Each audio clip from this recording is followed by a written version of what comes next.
आप सभी को नवरात्रि की बहुत बहुत शुभकामनाएं। और आज नवरात्रि का प्रथम दिन है, माँ शैलपुत्री का दिन है। प्रथमं शैलपुत्रीश्चा द्वितीयांग चा ब्रह्मचारिणी तृतीयांग चंद्रघंटेति कुखमांडेति चतुर्थकम पंचमं स्कंदमातेति षष्ठकम कैतनीति चा सप्तमं कालरात्रिति महागौरी चाष्टकम। ये 9 दिन जो है एक प्रकार से आने वाले बहुत ही इम्पोर्टेंट हैं सभी माँ भक्तों के लिए। सभी उन माँ भक्तों को मेरा हाथ जोड़ करके प्रणाम। और इसी प्रणाम के साथ आज की वीडियो के माध्यम से हम लोग चर्चा करेंगे महासंग्राम रिवीजन क्लास के बारे में और समाज शास्त्र से बनने वाले उन समस्त महत्वपूर्ण प्रश्नों को इसमें शामिल करने का प्रयास किया गया है जो पिछले 2-3 वर्षों में परीक्षाओं में पूछे गए हैं। बीए प्रथम सेमेस्टर की ये लाइव क्लास है। आप सभी का बहुत बहुत अभिनंदन, बहुत बहुत स्वागत। जितने भी लोग हमारे साथ जुड़ चुके हैं सभी लोग वीडियो को लाइक कर दीजिएगा। चैनल पर अगर नए आए हैं तो सब्सक्राइब कर दीजिएगा। सभी को गुड इवनिंग, सभी को जय माता दी, जय माता दी। प्रेम से बोलो जय माता दी। चले आगे बढ़ते हैं। Introduction to basic concepts of sociology, यानी कि समाज शास्त्र की मूल अवधारणाओं के परिचय के बारे में आज के वीडियो के माध्यम से हम लोग जानेंगे, समझेंगे और परखेंगे। बहुत ही बारीकी के साथ आपको उत्तर को समझाने का प्रयास करूंगा। जो प्रश्न पिछले 3-4 वर्षों में पूछे गए हैं उन प्रश्नों के उत्तर को आइए समझने का प्रयास करते हैं। चीज़ों को बारीकी के साथ आपको अपनी भाषा में, ताकि आपको चीज़ों को याद ना करना पड़े। बहुत सारे बच्चों के लगातार कमेंट्स मेरे पास आए कि गुरुजी हमको याद नहीं होता है, इतना सब कैसे याद करें। तो हमने कहा परेशान ना हो भैया, याद करने का कोई झंझट ही नहीं बचेगा। अब मैं आपको अपनी भाषा में समझाऊंगा, बस आप कॉन्सेप्ट को समझ लेना। Concept is power. अगर आपका अवधारणा क्लियर है, कॉन्सेप्ट क्लियर है, तो आपको कोई माई का लाल पीछे नहीं छोड़ सकता और आपको कोई एग्जामिनर आपको फंसा नहीं सकता कि वो आपको एक प्रकार से प्रश्नों में उलझा दे। अगर आपका कॉन्सेप्ट क्लियर है, अगर उसी कॉन्सेप्ट को आपने अपनी भाषा में लिखा, 10 नंबर का क्वेश्चन होगा, 8 नंबर देने पर एग्जामिनर मजबूर हो जाएगा मेरे भाई। तो आप बस चीज़ों को समझें और देखें, वीडियो को अंत तक जरूर देखें ताकि एक प्रकार से आपको सारी चीज़ें क्लियर हों। पहला क्वेश्चन आपकी स्क्रीन पर आ चुका है। 2022 में क्वेश्चन पूछा गया। प्रश्न सामाजिक स्तरीकरण का अर्थ स्पष्ट कीजिए, अथवा सामाजिक स्तरीकरण लिख करके छोड़ देगा। 2022 में विभिन्न विश्वविद्यालयों में क्वेश्चन पूछा गया है। ठीक है। स्तरीकरण, सामाजिक माने होता है सोशल, स्तरीकरण माने होता है स्तर फिक्स करना। समाज में छोट बड़ा ऊंच नीच स्तर होता है। सोसाइटी में क्या हुआ है भैया? स्तर हुआ है। अस्तर वाला नहीं स्तर जो साड़ी वाड़ी में लगता है। एक स्तर होता है कि जैसे कि किसी का पद बहुत ऊंचा है, किसी का पद थोड़ा नीचा, किसी का और नीचा। जैसे एक ठू थान हम जाओ तो यक होत हैं यस्सो हुअत हैं, यशच्चो हुअत हैं, यस्सो हुअत हैं। फिर आप देखो दरोगा हुअत हैं, दरोगा नीचे यसाई हुअत हैं, यसाई नीचे सिपाही, सिपाही नीचे होमगार्ड आएगी। ठीक है। तो यह तरीके से एक पद हुअत है। अब दरोगा कुछ और अधिकार हुअत है, यसाई का और अधिकार हुअत है, एसएचओ का अलग हुअत है, थानाध्यक्ष का अलग। तो यही मेयर का एक प्रकार से हर एक जगह पर कुछ ना कुछ स्तर हुअत है, कुछ ना कुछ सबके अथॉरिटी हुआ थी, अधिकार हुआ थे, कुछ ना कुछ का सबके उत्तरदायित्व यानी एक प्रकार से कर्तव्य हुआ है। समाज में रहने का मतलब ये नहीं है कि केवल आप समाज में रहते हैं, खाते हैं, पीते हैं, मौज करते हैं, बस। समाज का उत्तरदायित्व भी आपके ऊपर होता है। समाज में आपको भूमिका का निर्वहन आपको सही तरीके से करना पड़ता है। समाज में आपका जो स्तर है उस स्तर के हिसाब से आपको भूमिका का निर्वहन करना होता है। आपका क्या रोल होता है, सामाजिक भूमिका भी आप पढ़ेंगे आगे चल करके। सामाजिक रीतियाँ, जनाचार, लोकाचार सब के बारे में आप जानेंगे। बहुत ही बारीकी के साथ चीज़ों को स्पष्ट करेंगे आज हम। ठीक है। देखिए थोड़ी तबीयत खराब है, गला मेरा बैठा हुआ है। ठीक है। तो भी आपको मैं एनर्जी के साथ पढ़ाने का प्रयास करूंगा। बैठे गला नहीं, लेट जाए गला, कोई दिक्कत नहीं। आपके लिए हमेशा सारी चीज़ें कुर्बान हैं। आपको बता दूं महोदय कि सबसे पहली बात स्तरीकरण यानी समाज में ऊंच नीच, छोटा बड़ा या एक स्तर फिक्स होना पदानुक्रम के अकॉर्डिंग, ऊंचे से नीचे के क्रम या एक प्रकार से नीचे से ऊंचे की क्रम। जैसे समाज में जाति के आधार पर आप देखते हैं, जैसे कि या वर्ण व्यवस्था के आधार पर ब्राह्मणों अस्या मुखामासीद बाहुराज्यान्याकृता उरु तदस्य वैश्याः पादाभ्याम शूद्रो अजायता। समाज में एक प्रकार देखे शरीर में सबसे ऊपर कौन है? सबसे ऊपर आपका सर है, तो ब्राह्मण जो है वो सर है, मुखमंडल है। विराट पुरुष के मुखमंडल से ब्राह्मणों की उत्पत्ति हुई, भुजाओं से क्षत्रियों की उत्पत्ति हुई, थोड़ा नीचे आ गया। फिर उसके बाद में जंगों के आसपास के जो है आसपास से वैश्य की उत्पत्ति हुई। किससे? वैश्य की। उरुत दशरथ वैश्याः पादाभ्याम शूद्रो यथा, और पैरों से शूद्रों की उत्पत्ति, इसलिए समाज में ब्राह्मण को सबसे उच्च स्थान दिया गया, क्षत्रियों को थोड़ा उससे नीचे, ठीक है, वैश्यों को और नीचे थोड़ा सा, और वैश्य के नीचे भी शूद्र को स्थान दिया गया। इस तरीके से ये एक स्तर है, ये वर्ण व्यवस्था के अकॉर्डिंग स्तर है। ऐसे ही समाज में जैसे मान लेते हैं कोई व्यक्ति है रमेश, अब रमेश 4 लाख रुपया महीने में कमाते हैं, मुकेश 2 लाख कमाते हैं, सुरेश आपके 1.5 लाख कमाते हैं, और एक जने हैं भैया निरहू जो है 10,000 रुपया महीना कमाते हैं। तो निरहू के पद नीचे रहे ऑलरेडी, चूंकि वे पैसा कम कमाते हैं, उनसे ऊपर उनसे ज़्यादा कमाते हैं। तो इस तरीके से जो पैसा होता है ये भी एक प्रकार से एक पदानुक्रम फिट करता है, एक पदानुक्रम सेट करता है। ये बात आप ध्यान रखेंगे।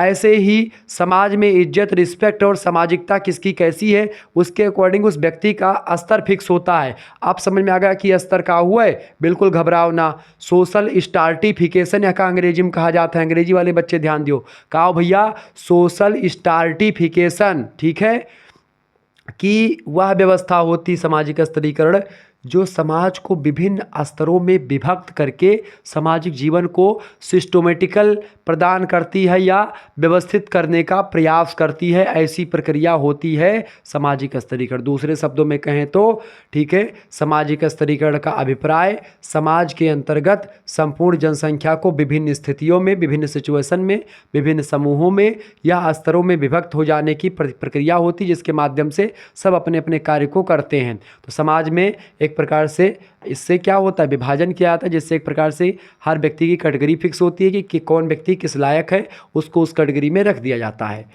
अगला क्वेश्चन, सामाजिक स्तरीकरण को परिभाषित कीजिए विभिन्न विद्वानों के द्वारा। देखिए, सामाजिक स्तरीकरण को विद्वानों ने निम्नलिखित शब्दों में परिभाषित किया है। पहली परिभाषा यह है कि सामाजिक स्तरीकरण का तात्पर्य यह है कि जनसंख्या विशेष का एक दूसरे के ऊपर ऊंच नीच के मतलब कि स्तराणात्मक वर्गों में विभेदीकरण होना, इसकी अभिव्यक्ति उच्चतर और निम्नतम स्तरों में विद्यमान होने के माध्यम से होती है। मैंने आपको बताया ऊंच नीच के हिसाब से पदानुक्रम होता है, किसी का पद ऊंचा है, किसी की प्रतिष्ठा ज़्यादा है, किसी की प्रतिष्ठा कम है, ठीक है। दूसरी परिभाषा, स्तरीकरण समाज का वह क्रमबद्ध विभाजन होता है, क्रमबद्ध सिस्टमेटिकल एक प्रकार से कैटेगराइजेशन होता है, यानी क्रमबद्ध विभाजन होता है जिसमें संपूर्ण समाज होल यानी इंटायर सोसाइटी को उच्च और निम्न सामाजिक इकाइयों में विभक्त यानी बांट दिया जाता है, वही सामाजिक स्तरीकरण होता है। क्लियर हुआ कॉन्सेप्ट। सामाजिक स्तरीकरण अपने आप में एक चैप्टर है पूरा का पूरा, तो आज चैप्टर भी आपका समाप्त हो गया ये सामाजिक स्तरीकरण वाला। तो सामाजिक स्तरीकरण एक चैप्टर भी है। अब उस चैप्टर को आप पढ़ें चाहे ना पढ़ें, आपको ये पता चल गया कि सामाजिक स्तरीकरण होता क्या है। क्या? समाज में ऊंच नीच के हिसाब से स्तर फिक्स करना। अब ऊंच नीच के हिसाब से स्तर आप समाज में देख ही रहे होंगे, तो बस खत्म, चैप्टर खत्म आपका, खलास। आगे देखो। अच्छा, सामाजिक स्तरीकरण के प्रमुख आधार क्या हैं? प्रश्न ये भी कई बार परीक्षा में आया हुआ है। सामाजिक आधार यानी आधार क्या है सामाजिक स्तरीकरण के, यानी सामाजिक स्तरीकरण कैसे फिक्स किया जाता है, कैसे किसी व्यक्ति को ऊंचा स्थान, कैसे किसी व्यक्ति को नीचा स्थान दिया जाता है, इसको समझे। देखिए, सामाजिक स्तरीकरण के प्रमुख आधार में जैसे आयु, आप जैसे बहुत सारे बड़े व्यक्ति हैं, अब आयु में कोई वृद्ध व्यक्ति है तो उसकी रिस्पेक्ट ज़्यादा होगी, थोड़ा उससे नीचे तो उसकी रिस्पेक्ट कम होगी। मतलब एक आयु भी निर्धारित करती कि समाज में किसका स्तर कितना होगा, आयु। दूसरी बात, लिंग। लिंग माने आप महिला हो कि आप पुरुष हो, उसके अकॉर्डिंग भी समाज में आपकी प्रतिष्ठा और आपका जो मान सम्मान होता है उसके अकॉर्डिंग होता है कि आप महिला हैं कि पुरुष। तीसरी बात, आपके पास कितनी संपत्ति है, आप कितना रुपया पैसा कमाए हो, कितना धन है आपके पास, वक्र हिसाब से आपका स्थिति समाज में फिक्स होती, ठीक है, स्तर। इसके अलावा आपके पास धार्मिक ज्ञान कितना है, ठीक है। जैसे आप देखते हैं पंडितों में भी एक प्रकार से आप देखते जो बहुत ज्ञानी होते हैं उनको और ऊपर स्थान देता है, फिर उनसे थोड़ा ज्ञानी, तो आपके पास ज्ञान कितना, धार्मिक ज्ञान कितना है, उसके अकॉर्डिंग भी आपका स्तर फिक्स होता है। शारीरिक और बौद्धिक कुशलता यानी कि आपके पास फिजिकल एंड इंटेलेक्चुअल एक प्रकार से स्किल्स कैसी है आपके पास, आप शारीरिक और बौद्धिक तौर पर एक प्रकार से फिट हैं, कुशल है, तो आपको स्तर एक प्रकार से और अच्छा मिलेगा। ऐसे ही प्रजातीय भावना, आप किस जाति या किस प्रजाति से हैं, आप गोरे हैं, काले हैं, लंबे हैं, नाटे हैं, छोटे हैं, बड़े हैं, इसके अकॉर्डिंग भी एक प्रकार से समाज में स्तर व्यक्ति का फिक्स कर दिया जाता है। इसके अलावा राजनीतिक स्थिति, आप मान लेते हैं आप प्रधान हैं, बीडीसी हैं, या आप जिला पंचायत के सदस्य हैं या कुछ भी हैं, तो आपका भी एक स्तर होता है। इसलिए एक प्रकार से तमाम प्रकार के फैक्टर्स सामाजिक स्तरीकरण को डिनोट करने या सामाजिक स्तरीकरण के प्रमुख आधार के रूप में आते हैं। इन्हीं आधारों के अकॉर्डिंग समाज में स्तर व्यक्तियों का फिक्स किया जाता है। अब अगला क्वेश्चन आ चुका है, बहुत ही महत्वपूर्ण है, सामाजिक गतिशीलता। इसको समझने का प्रयास करते हैं, है क्या। देखिए, सामाजिक गतिशीलता का अर्थ और परिभाषा अथवा सामाजिक गतिशीलता 2022-23 में कई बार परीक्षा में प्रश्न पूछा गया, ठीक है, देखने का प्रयास करेंगे। ये इंपॉर्टेंट क्वेश्चन है, इसीलिए मैंने इन सभी प्रश्नों को रखा है क्लियर। तो आपको बिल्कुल घबराने की ज़रूरत नहीं है, शुक्ला स्टडी पॉइंट आपके साथ बना हुआ है। आपके 6 सेमेस्टर की तैयारी इससे और बेहतर करवाने का प्रयास करूंगा। अभी आप पहली बार हमसे जुड़ रहे हैं, इसलिए हमको क्लेरिफिकेशन देना पड़ रहा है।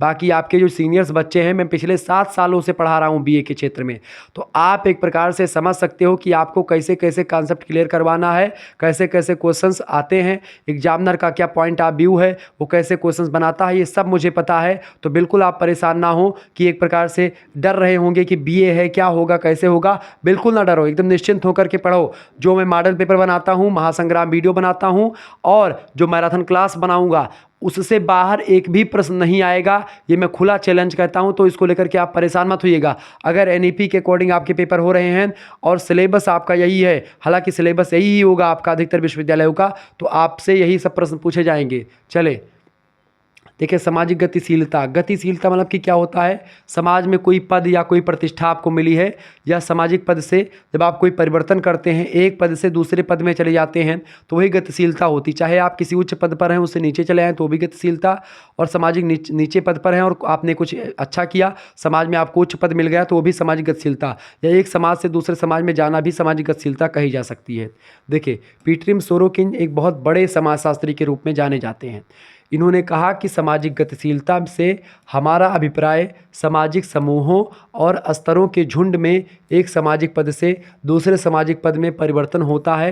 यानी जब सामाजिक स्तरीकरण का एक पद पर आप विद्यमान हैं, उस पद से एक प्रकार से आप दूसरे पद पर चले जाएं, या दूसरे पद से तीसरे पर चले जाएं, या तीसरे से पहले पर चले आएँ, वो सामाजिक गतिशीलता होती है। यानी समाज में एक प्रकार से जब एक पद से दूसरे पद में आप विचरण करते हैं, तो वही प्रक्रिया सामाजिक गतिशीलता कहलाती है।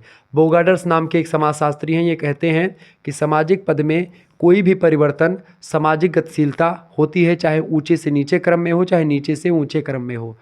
सामाजिक गतिशीलता व्यक्ति या समूह के पद यानी स्थिति या परिस्थिति से रिलेटेड एक प्रत्यय होता है, जिसमें व्यक्ति या समूह की सामाजिक परिस्थिति परिवर्तित होती है। व्यक्ति की जो स्थिति होती है वो परिवर्तित होती है, व्यक्ति की एक प्रकार से जो कंडीशन होती है या उसका जो पद होता है उसमें चेंजमेंट होता है। यह परिवर्तन एक समूह अथवा समाज की संरचना ढांचे के अंतर्गत ही होता है।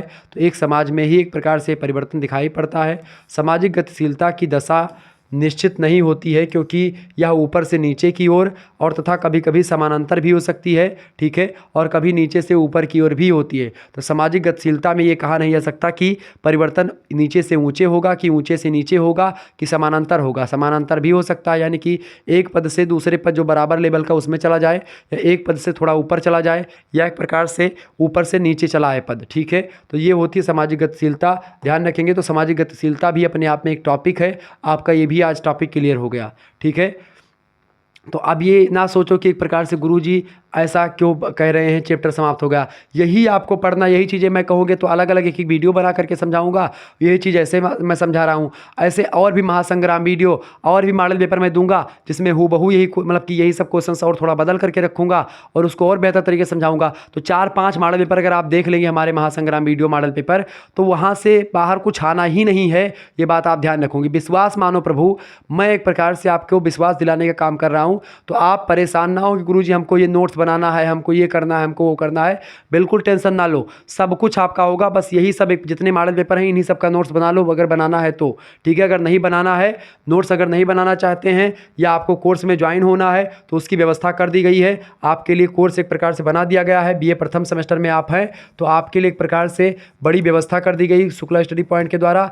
आपके लिए कोर्स की व्यवस्था कर दी गई है, और कोर्स भी एक प्रकार से सबसे कम प्राइस में, यानी कि मात्र और मात्र कितने रुपए में भैया, मात्र और मात्र एक प्रकार से 100 रुपीज़ में एक प्रकार से आपके सारे सब्जेक्ट की व्यवस्था कर दी गई है। एक सब्जेक्ट नहीं, आप सारे सब्जेक्ट की तैयारी आपकी हो जाएगी। कितने भाई, आपके सभी सब्जेक्ट की तैयारी एक प्रकार से हो जाएगी। सभी विषय की तैयारी आप एक प्रकार से आपकी कितने में करवा देंगे हम, सभी सब्जेक्ट की तैयारी जो है मैं करवा दूंगा। किस में भैया, सभी सब्जेक्ट की तैयारी मैं करवा दूंगा। कितने रुपए में, सभी सब्जेक्ट की तैयारी मैं करवा दूंगा। कितने रुपए में, मात्र 100 रुपीज़ में। तो बीए फर्स्ट सेमेस्टर की तैयारी विधिवत तरीके से मैं करवा दूंगा, तो आप टेंशन ना लीजिएगा, ठीक है। इसको लेकर के विधिवत तरीके से मैं चीज़ों को समझाऊंगा, पढ़ाऊंगा। तो कोर्स एक प्रकार से आपके लिए लॉन्च कर दिया गया है, जिसमें आपको हर एक सब्जेक्ट की PDF नोट्स मिलेगी, ठीक है। हर एक सब्जेक्ट, जैसे कि मॉडल पेपर हो रहा है, महासंग्राम रिवीजन क्लास हो रही है, इसका PDF नोट्स मैं आपके पास सेंड कर दूंगा। ये बात आप ध्यान रखेंगे, क्लियर। तो ऐसे ही और चीज़ों को एक प्रकार से मैं बेहतर तरीके से आपको समझाने का जो है समझाने का प्रयास करूँगा। देखिए ये गाना बजने लगा भाई, ठीक है। दुर्गा जी का दिन है, नवरात्रि का समय है, तो जाहिर सी बात है हर जगह पर एक प्रकार से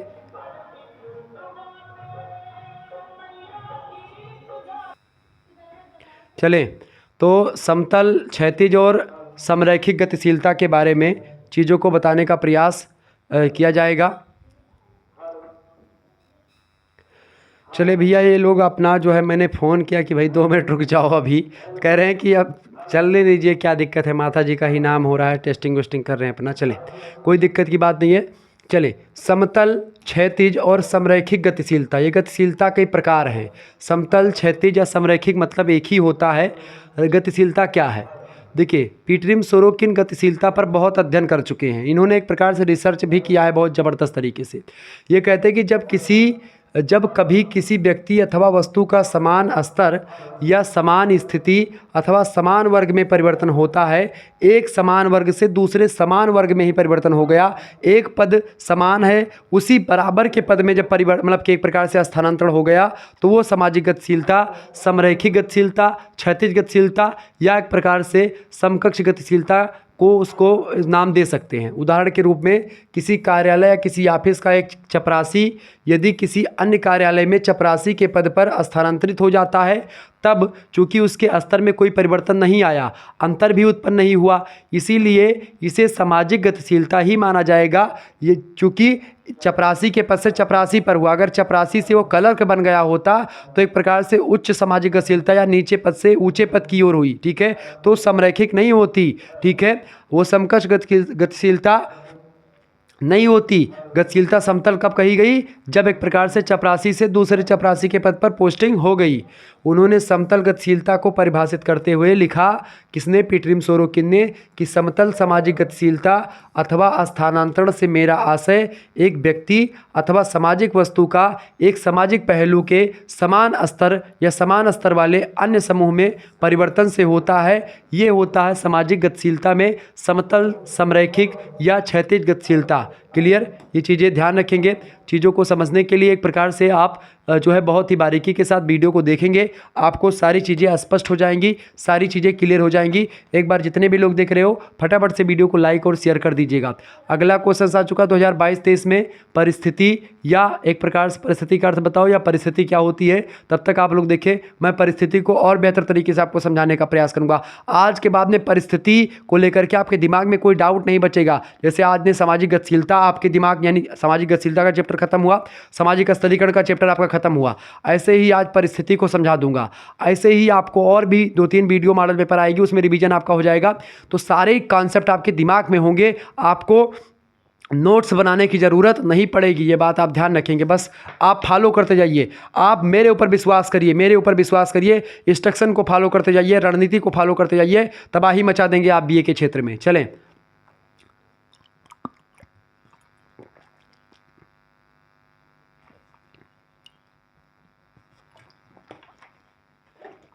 चले महोदय, चले, शायद गाना वाना बंद कर दिया इन लोगों ने, फ़ोन मिलवाया था मैंने अभी, मैंने कहा बाद में बचा लेना भाई। चले, प्रश्न अगला है, परिस्थिति का अर्थ या परिस्थिति क्या होती है। चूँकि अब माता जी का है, डायरेक्ट आप मना भी नहीं कर सकते हो कि भैया गाना ना बजाओ आप, ठीक है।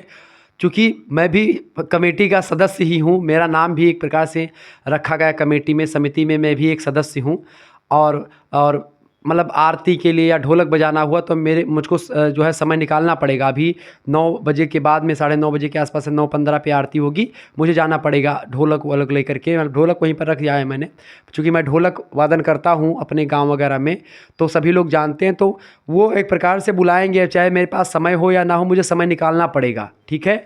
चले, परिस्थिति क्या होती है? समूह में या दूसरों के साथ संबंधों के क्रम में एक व्यक्ति का जो स्थान होता है वह उसकी सामाजिक परिस्थिति होती है। इसी प्रकार लेपियर महोदय कहते हैं कि समाज में व्यक्ति का जो स्तर है उसी को व्यक्ति की सामाजिक परिस्थिति कहा जाता है। तो सामाजिक स्तरीकरण एक प्रक्रिया होती है और सामाजिक स्तरीकरण की प्रक्रिया के द्वारा जो पद आपको मिलता है, जो स्थिति आपकी होती है, जो सिचुएशन आपको मिलता है, वही एक प्रकार से क्या होती है, वही परिस्थिति होती है महोदय। और उस परिस्थिति पर रह करके, जिस पद पर आप हैं उस परिस्थिति पर रह करके आप जो काम करते हैं, आपके जो उत्तरदायित्व होते हैं, वही उत्तरदायित्व सामाजिक भूमिका कहलाती है, सोशल रोल कहलाता है। यानी आपसे पूछेगा सामाजिक परिस्थिति क्या है, आप बताओगे सामाजिक परिस्थिति वह स्थिति है जब एक व्यक्ति क्या होता है, समाज में जो स्तर होता है व्यक्ति का, या समाज में एक प्रकार से जो व्यक्ति दूसरे को मतलब एक पद होता है, उस पद पर आसीन होता है, उसके कुछ उत्तरदायित्व होते हैं, उसका निर्वहन करता है, तो उसकी परिस्थिति वो है। और उस पद पर बन करके जो उस पद की एक प्रकार से योग्यता है, उस पद पर रहने वाले व्यक्ति काम करते हैं, उस काम को करना उसका उत्तरदायित्व है, यानी कि उसका भूमिका है। तो यानी कि सामाजिक स्तर एक प्रक्रिया है, सामाजिक स्तरीकरण वह फिट करता है कि आप किस पद पर होंगे, आप किस पद पर हैं वर्तमान में, ये आपकी सामाजिक स्थिति है। आप उस पद पर रह करके क्या काम करते हैं, यह सामाजिक भूमिका है। तीनों टॉपिक एक दूसरे से क्लियर किया। और एक पद से दूसरे पद में स्थानांतरण करना क्या है, एक पद से एक चपरासी से चपरासी बन गए, चपरासी से क्लर्क बन गए, ठीक है, बाबू बन गए, ये सब क्या है, ये सामाजिक गतिशीलता है। कितने टॉपिक क्लियर हुए, 4 टॉपिक क्लियर हुए। कौन कौन से, सामाजिक गतिशीलता क्लियर हुआ, सामाजिक स्तरीकरण क्लियर हुआ, सामाजिक भूमिका क्लियर हुआ, सामाजिक परिस्थिति क्लियर हुई। बोलो 4 टॉपिक आपको मात्र 15-16 मिनट में मैंने इसे तबाही मचा करके समाप्त कर दिया, आपके दिमाग में घुस गए होंगे। चारों टॉपिक एक दूसरे से रिलेशन करके मैंने समझा दिया। पढ़ाने का सबसे बेस्ट तरीका होता है एक टॉपिक को दूसरे टॉपिक से संबंधित करके पढ़ाया जाए और आपको समझ में आ गया। ऐसी ये भी समिति, संस्था, भूमिका, इन सभी को मैं खलास करने वाला हूं 10 मिनट के अंदर। परेशान ना हो, धुआं कर देंगे। वीडियो को लाइक करें, चैनल को सब्सक्राइब करें। आगे बढ़ते, परिस्थिति ये होती महोदय। चले, अगला क्वेश्चन आ चुका है, परिस्थिति की परिभाषा दीजिए। सिचुएशन क्या है, परिस्थिति क्या है, सोशल परिस्थिति। मैकआवर पेज ने परिस्थिति की परिभाषा देते हुए कहा कि परिस्थिति वह सामाजिक व्यवस्था या सिस्टम होता है जो उसके धारक यानी जो परिस्थिति पर होता है उसकी अपनी व्यक्तिगत विशेषताओं या सामाजिक सेवा से पृथक कुछ गौरव, प्रतिष्ठा और प्रभाव प्रदान करती है उसको जिस पद पर वो है। जैसे व्यक्ति समाज में उसका क्या पद है, वो मतलब समाज में व्यक्ति इसे मान लेते हैं, अब हम समाज में हैं तो हमारा एक प्रकार सामाजिक दायित्व जो है वो तो है ही। लेकिन अगर आप किसी समिति के सदस्य बन गए या किसी पद पर आसीन हो गए या आपकी जो भूमिका है थोड़ी बढ़ गई तो आपको कोई पद दे दिया गया तो उस पद की गरिमा, उस पद का जो काम, उस पद की विशेषता भी आपको एक प्रकार से फॉलो करनी पड़ेगी। ठीक है, तो ये चीज़ें होती हैं। दूसरे विद्वान आते हैं इलियट और मैरिल, कहते हैं कि परिस्थिति व्यक्ति का वह पद है जिसे व्यक्ति किसी समूह में अपने लिंग माने होता है पुरुष है कि महिला है, आयु यानी आप एज, परिवार, किस परिवार से, किस वर्ग से, किस कौन सा व्यवसाय करता है, विवाह उसका हुआ है कि नहीं हुआ है, इन सभी के कारण एक प्रकार से उसका पद फिक्स किया था कि आप उसके पद पर हो। जैसे मान लेते हैं समाज में मेरा पद क्या है, अभी मैं एक बालक हूँ, एक बच्चा हूँ, एक पिता का पुत्र हूँ, एक बहन का भाई हूँ, एक माता का पुत्र हूँ, ठीक है। लेकिन अब आगे चल करके हमारी शादी होगी, मान लेते हैं भविष्य में, ठीक है, हो या ना हो आगे डिपेंड करेगा, लेकिन मान लेते हैं हो ही जाए शादी, ठीक है, और नहीं होगी तो हमारा पद क्या है, बस हम यही सामाजिक रिश्ता हमारा एक ही, यही सब बचे। लेकिन अब जब शादी होगी तो क्या होगा, हमारी एक पत्नी होगी, हो सकता है बच्चे हों आगे चल करके, ठीक है, तो बच्चे होंगे तो उनका मैं पापा कहलाऊंगा, ठीक है, तो इस तरीके से, और पत्नी के पति कहलाऊंगा, तो ये भी एक प्रकार से पति हो जाऊंगा तो कुछ उत्तरदायित्व तो कुछ हमारे और बढ़ जाएंगे, हमारा पद थोड़ा सा बढ़ेगा और ऐसे में एक प्रकार से जो हमारी परिस्थिति है वो थोड़ी सी चेंज होगी कहीं ना कहीं पे। तो ये चीज़ें एक प्रकार से डिसाइड करती हैं। विवाह भी एक प्रकार से एक आधार है सामाजिक परिस्थिति को डिनोट करने में। अगला क्वेश्चन आ चुका भूमिका वाला प्रश्न। अब देखिए भूमिका आ चुकी, चूँकि परिस्थिति के बाद में भूमिका 2022 में प्रश्न पूछा गया है। सब कुछ आपको ऐसे ही क्लियर चुटकियों में ऐसे ही चुटकी बजाओ, सोशियोलॉजी से समाप्त, खत्म, खलास। चले, किसी परिस्थिति से संबंधित व्यवहार के प्रतिमान को सामान्यतः भूमिका कहा जाता है। यानी किसी परिस्थिति पर आप हैं, उस परिस्थिति पर रह करके जो या उस परिस्थिति से रिलेटेड जो व्यवहार होता है, या व्यवहार क्या क्या आपको करना है, कैसे करना है, यही सब एक प्रकार से आपकी भूमिका होती है, आपका रोल होता है। जैसे कि मान लेते हैं अक्षय कुमार को एक नायक बनाया गया तो अक्षय कुमार बहुत अच्छा काम करेंगे, एक नायक के रूप में काम करेंगे। लेकिन वही अक्षय कुमार जब जो है रोबोट 2.0 में एक प्रकार से खलनायक की भूमिका में आते हैं तो वो एक प्रकार से वो अच्छा काम नहीं करते हैं, वो एक प्रकार से खलनायक की भूमिका निभाते हैं। तो पद क्या है वो डिसाइड करता है कि आपकी भूमिका क्या होगी, मतलब आपकी भूमिका डिसाइड करती है मतलब आपका रोल क्या होगा, ठीक है। तो परिस्थिति ही डिसाइड करेगी कि आपका रोल क्या होगा, आप विलन के किरदार में हैं कि आप एक प्रकार से हीरो के किरदार में हैं, वो एक प्रकार से आपकी भूमिका डिसाइड करती है, मतलब आपका परिस्थिति डिसाइड करती है। इससे कर्तव्य सुविधाओं का भी पता चलता है। वास्तव में भूमिका वह ढंग है जिसके द्वारा व्यक्ति अपनी परिस्थिति संबंधी आवश्यकताओं की पूर्ति करता है, परिस्थिति पर रहते हुए जो काम व्यक्ति को करना है वो काम करता है, ठीक है। अगला क्वेश्चन आपकी स्क्रीन पर आ चुका। आदर्श नियम, आइडियल नियम की परिभाषा दीजिए। हो सकता है आ जाए परीक्षा में, प्रश्न अभी तक पूछा नहीं गया है।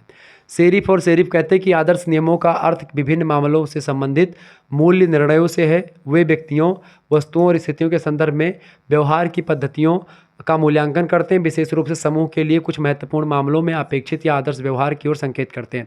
जैसे आप किसी पद पर हैं, अब उस पद पर रहते हुए आपको कौन सा काम किस विधि से करना है, कौन सा काम पहले करना है, कौन सा बाद में करना है, और कौन सा काम सबसे बेस्ट है, ये सब एक प्रकार से समाज को आगे बढ़ाने के लिए कौन सा काम सबसे बेस्ट है, कौन सा आइडियल काम है जो अभी तक हमारे जो इस पद पर बैठने वाले व्यक्ति उन्होंने करते आए हैं, वही आइडियल नियम होता है। समाज को एक प्रकार से जो अच्छे नियम होते हैं समाज के, या समाज जिन नियमों का पालन करके बहुत आगे बढ़ गया है, वही आइडियल नियम कहलाते हैं, आदर्श नियम, ठीक है।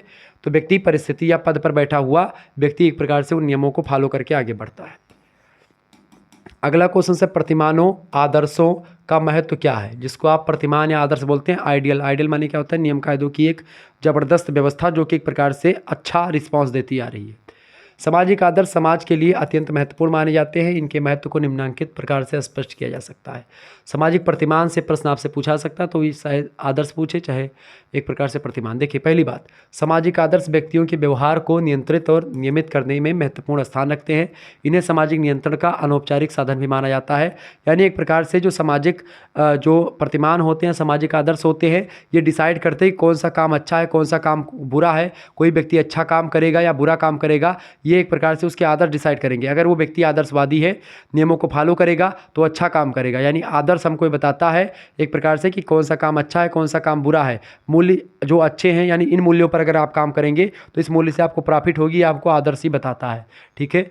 इसके अलावा सामाजिक आदर्शों का संबंध मनुष्य की विभिन्न सामाजिक सिचुएशन यानी इस परिस्थितियों व आवश्यकताओं से होता है, जिससे वे एक प्रेरक शक्ति के रूप में कार्य करते हैं। आदर्श मोटिवेटर, यानी जैसे मान लेते हैं कि बहुत सारे बच्चे हमको देख रहे होंगे पढ़ाते हुए, तो उनके मन में दिमाग में चल रहा होगा कि हम भी एक टीचर बनेंगे, या मैंने किसी को देखा होगा तो मुझे लगा होगा कि हमको एक टीचर बनना है, ठीक है। ऐसे किसी इंजीनियर को आप देखेंगे तो लगेगा कि एक प्रकार से हमको इंजीनियर बनना है। किसी एक प्रकार से आप साधु महात्मा को देखेंगे तो लगेगा हमको साधु महात्मा बनना है। ऐसे डॉक्टर को देखेंगे तो डॉक्टर बनने की इच्छा मन में जागृत होगी। तो वो डॉक्टर आपके लिए क्या है, आइडियल है। वो साधु महात्मा क्या है, आपके लिए आइडियल है। वो टीचर कौन है, आपका आइडियल है, आपका आदर्श है। यानी चूंकि उन्होंने ऐसा किया और उनको ऐसा पद मिला, तो एक आदर्श उन्होंने सेट कर दिया आपके लिए कि आप ऐसा काम करेंगे तो आपको ऐसा मिलेगा। इसीलिए समाज में जो सामाजिक जो एक प्रकार से प्रखर व्यक्तित्व होते हैं, वो एक प्रकार से उनका आइडियल फिक्स होता है और वो एक प्रकार से आगे बढ़ते हैं। और चूंकि वो आगे बढ़ रहे हैं, इस वजह से एक प्रकार से और व्यक्ति उनके जैसा बनने का प्रयास करते हैं, ठीक है। ये बात आप ध्यान रखेंगे। तो ये सामाजिक आपकी नियम्स होते हैं, सामाजिक आदर्श होते हैं। सामाजिक आदर्श मानव की व्यक्तिगत और आत्म चेतना के महत्वपूर्ण अंग बन जाते हैं तथा इस नाते वे ये सामाजिक जीवन को सरल और सुचारू बनाते हैं और सामाजिक जीवन अच्छे तरीके से चलता है। अगला क्वेश्चन आपके स्क्रीन पर आ चुका है, रूढ़ियाँ क्या है, उसकी 4 विशेषताएं बताएं। बहुत ही बढ़िया प्रश्न है। रूढ़ियों की 4 विशेषताएं बताएं। देखिए रूढ़ियों की विशेषताओं की अगर बात की जाए, समझ में आ जाएगा कि रूढ़ियाँ क्या है। अभी देखिए रूढ़ियों से समूह के कल्याण की भावना का समावेश होता है, अतः इसके उल्लंघन के लिए समाज के द्वारा दंड की व्यवस्था भी होती है। रूढ़ियाँ वे नियम होते हैं, वे कायदे होते हैं जो समाज को एक प्रकार से समाज के कल्याण के लिए बनाई जाती हैं और समाज का कल्याण उसमें निहित होता है। अगर वो रूढ़ियों को एक प्रकार से लोग नहीं मानते हैं तो एक प्रकार से समाज में उनके लिए दंड की व्यवस्था भी की जाती है। तो सामाजिक रूढ़ियाँ मानना अनिवार्य होता है समाज के अकॉर्डिंग, ठीक है, पहली विशेषता। दूसरी विशेषता, रूढ़ियों में नैतिकता की भावना होती है, यानी कि मोरलिटी पर आधारित होती हैं जो रूढ़ियाँ होती हैं, अतः इनका पालन अनिवार्य होता है समाज के सभी व्यक्तियों के द्वारा। तीसरी विशेषता यह है कि रीति रिवाज और जनरीतियाँ जब शक्तिशाली हो जाती हैं तो वो प्रायः रूढ़ियों का रूप धारण कर लेती हैं। क्योंकि पहले कोई रीति रिवाज कोई एक व्यक्ति निकालेगा, अब वो रीति रिवाज एक व्यक्ति के यहाँ हुआ, फिर पूरा परिवार मानने लगेगा, पूरे परिवार से उनका पूरा गाँव मानने लगा, गांव से और 2-3 समुदाय मानने लगे, समुदाय से फिर एक प्रकार समाज मानने लगा। इस तरीके से क्या होता है, जब रीति रिवाज एक प्रकार से बहुत बड़े स्तर पर फैल जाते हैं और जन रीतियाँ जो होती हैं, जो जनता फॉलो करती है, जब वो शक्तिशाली हो जाती हैं, इन रीतियों को जो जनता फॉलो कर रही है, जो रीति रिवाज व्यक्तियों ने फॉलो किए, वो आगे बढ़ते जा रहे हैं, उनका प्रमोशन हो रहा है, उनको धन बहुत मिल रहा है। ठीक है, जैसे मान लेते हैं कि कोई व्यक्ति एक प्रकार से सुंदरकांड करवाता है, सुंदरकांड करवाने से उस व्यक्ति का अगर चौमुखी विकास हो रहा है, उसका आर्थिक विकास हो रहा है, वो पैसा रुपया खूब कमा रहा है, तो आपके बगल वाले सोचेंगे कि ये सुंदरकांड करवा रहे, इसी वजह से आगे बढ़ रहा है, तो वो भी सुंदरकांड करवाएंगे। ऐसे में एक प्रकार से अब सुंदर, तो ये पहले क्या हो गया, अब ये जनता करने लगी, तो ये जनरीतियाँ हो गई। अब यही जनरीतियाँ या एक प्रकार से रीति रिवाज यही होते हैं। अब यही रीति रिवाज जनरीतियाँ जब बहुत सारे लोग करने लगते हैं और उससे सभी लोगों का फायदा होने लगता है, तो वही जनरीतियाँ रूढ़ियाँ बन जाती हैं और उसको समाज के एक प्रकार से जो मानदंड हैं उसके अकॉर्डिंग उसको मान्यता प्राप्त हो जाती है, सामाजिक नियम में शामिल हो जाते हैं और समाज के लिए एक प्रकार से वो एक प्रकार से एक नियम बन जाता है कि इसको करना अनिवार्य है। समाज के लिए एक प्रकार से जब जनरीतियाँ या रीति रिवाज मान्य हो जाते हैं, अगर उनको आप नहीं फॉलो करते तो आपके लिए दंड की व्यवस्था करी जाती है, तो वही एक प्रकार से रूढ़ियाँ कही जाती हैं। रूढ़ियों का एक पीढ़ी से दूसरी पीढ़ी में हस्तांतरण भी होता है। जैसे संस्कृति एक पीढ़ी से दूसरी पीढ़ी में जाती है, ऐसे रूढ़ियाँ भी एक पीढ़ी से दूसरी पीढ़ी में जाती हैं। आपके दादा से आपके पापा सीखे होंगे, पापा से आपके मतलब आपके पापा से आप सीखेंगे, आपके बच्चे सीखेंगे, इस तरीके से ऐसे सीखते हुए लोग आगे बढ़ेंगे। आगे बढ़ते हैं। अब देखें, समुदाय और समाज के बारे में ऑलरेडी मैंने इससे पहले वाले वीडियो में समझा रखा है, इसीलिए मैंने इसमें अंतर रखा। ये अंतर को लेकर के ये प्रश्न हमेशा लगातार यहाँ से आपके 2 प्रश्न बनेंगे, एक तो समुदाय किसे कहते हैं और एक समाज किसे कहते हैं। 2 टॉपिक आपके 2 चैप्टर आपके क्लियर हो जाएंगे अभी तुरंत। ठीक है, देखिए समुदाय को अंग्रेजी में कम्युनिटी कहते हैं, समाज को अंग्रेजी में सोसाइटी कहते हैं। समाज संबंधों की व्यवस्था होती है, समाज दिखाई नहीं पड़ता है, समाज अमूर्त व्यवस्था है, समाज को आप छू नहीं सकते, समाज को आप देख नहीं सकते, क्योंकि संबंधों की व्यवस्था है। समुदाय क्या है, समुदाय लोगों का समूह है, समुदाय में हम की भावना पाई जाती है। समुदाय एक प्रकार से अपने सामान्य जीवन के साथ बना रहता है। समुदाय अपने आप में एक प्रकार से आत्मनिर्भर होते हैं। समुदाय की सदस्यता अनिवार्य होती है, जिस समुदाय में आप पैदा हुए उसी समुदाय में आप मरेंगे। ठीक है, समुदाय की सदस्यता ऐच्छिक नहीं होती है, ये बात भी आप ध्यान रखेंगे, और समाज की सदस्यता भी ऐच्छिक नहीं होती है। समाज और समुदाय में समानता के साथ साथ डिफरेंस भी पाए जाते हैं। समुदाय एक प्रकार से बेसिकली जैसे कि कोई जनजाति हो गई, वो एक समुदाय है। ठीक है, समाज जो होता है व्यक्तियों का संगठन नहीं होता, जबकि समुदाय व्यक्तियों का संगठन होता है, ये बात भी ध्यान रखेंगे। दोनों में एक प्रकार से अंतर यही है कि एक प्रकार से समाज जो है मूर्त अवधारणा है और समुदाय क्या है, एक अमूर्त धारणा, मतलब कि समुदाय एक मूर्त धारणा है और समाज एक अमूर्त धारणा है। अमूर्त माने एक प्रकार समाज दिखता नहीं, ना इसको आप छू सकते हैं, बस केवल महसूस कर सकते हैं। समुदाय को आप देख सकते हैं, छू भी सकते हैं और जाकर के वहाँ पर बातचीत भी कर सकते हैं। समुदाय लोगों का संगठन होता है जो एक समान उद्देश्य की पूर्ति के लिए एक सामान्य भूभाग पर अपना जीवन यापन करते हुए एक प्रकार से खत्म हो जाते हैं। ठीक है, ये बात आप ध्यान रखेंगे। तो आइए अंतर को समझने का प्रयास करते हैं। पहला अंतर, समुदाय व्यक्तियों का समूह होता है और जबकि सामाजिक मतलब समाज जो होता है सामाजिक संबंधों का जाल होता है। मैं कई बार पेज ने कहा सामाजिक संबंधों का जाल, यानी कि एक व्यक्ति का दूसरे व्यक्ति के बीच में जो रिलेशनशिप होता है वही रिलेशनशिप समाज कहा जाता है।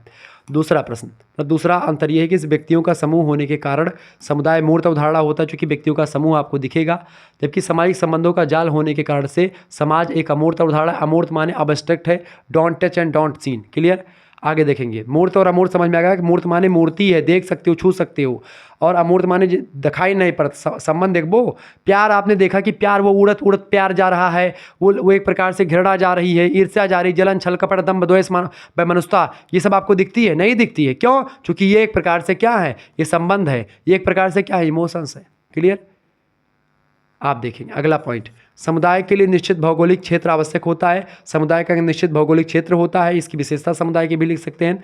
अच्छा, ये समुदाय का जो अंतर लिखा हुआ है, ये समुदाय की विशेषता भी लिख सकते हैं। आपसे समुदाय की विशेषता पूछे तो ये सारे पॉइंट्स आप लिख सकते हैं। समाज की विशेषता पूछे तो ये सारे पॉइंट्स आप लिख सकते हैं। परिभाषा पूछे तो ये परिभाषाओं में आप डिनोट करके लिख सकते हैं। ठीक है, क्लियर, ध्यान रखेंगे।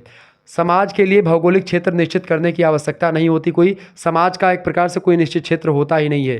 क्लियर, आगे देखेंगे अगला अंतर, चौथा अंतर, समुदाय में हम की भावना पाई जाती है। हम की भावना का मतलब क्या होता है, जैसे मान लेते हैं एक समुदाय के लोग को अगर आप मारोगे तो समुदाय के सभी लोग मिलकर के आपको कूट देंगे, पटक पटक के मारेंगे, दौड़ा दौड़ा के मारेंगे, क्योंकि उनमें हम की भावना है। एक समुदाय के लोग तो अपने समुदाय के व्यक्तियों से बहुत प्रेम करते हैं। ठीक है, ये बात आप ध्यान रखें। एक जनजाति को आप मार करके देख लो, दौड़ा दौड़ा के आपको मारेंगे। ठीक है, इसके अलावा चौथी बात, समाज में यह आवश्यक नहीं होता। समाज में कोई एक प्रकार से हम की भावना को नहीं होती है। समाज एक प्रकार से कई समुदायों के मेल से समुदाय में जो संबंध पाए जाते हैं वो भी समाज का निर्माण करते हैं।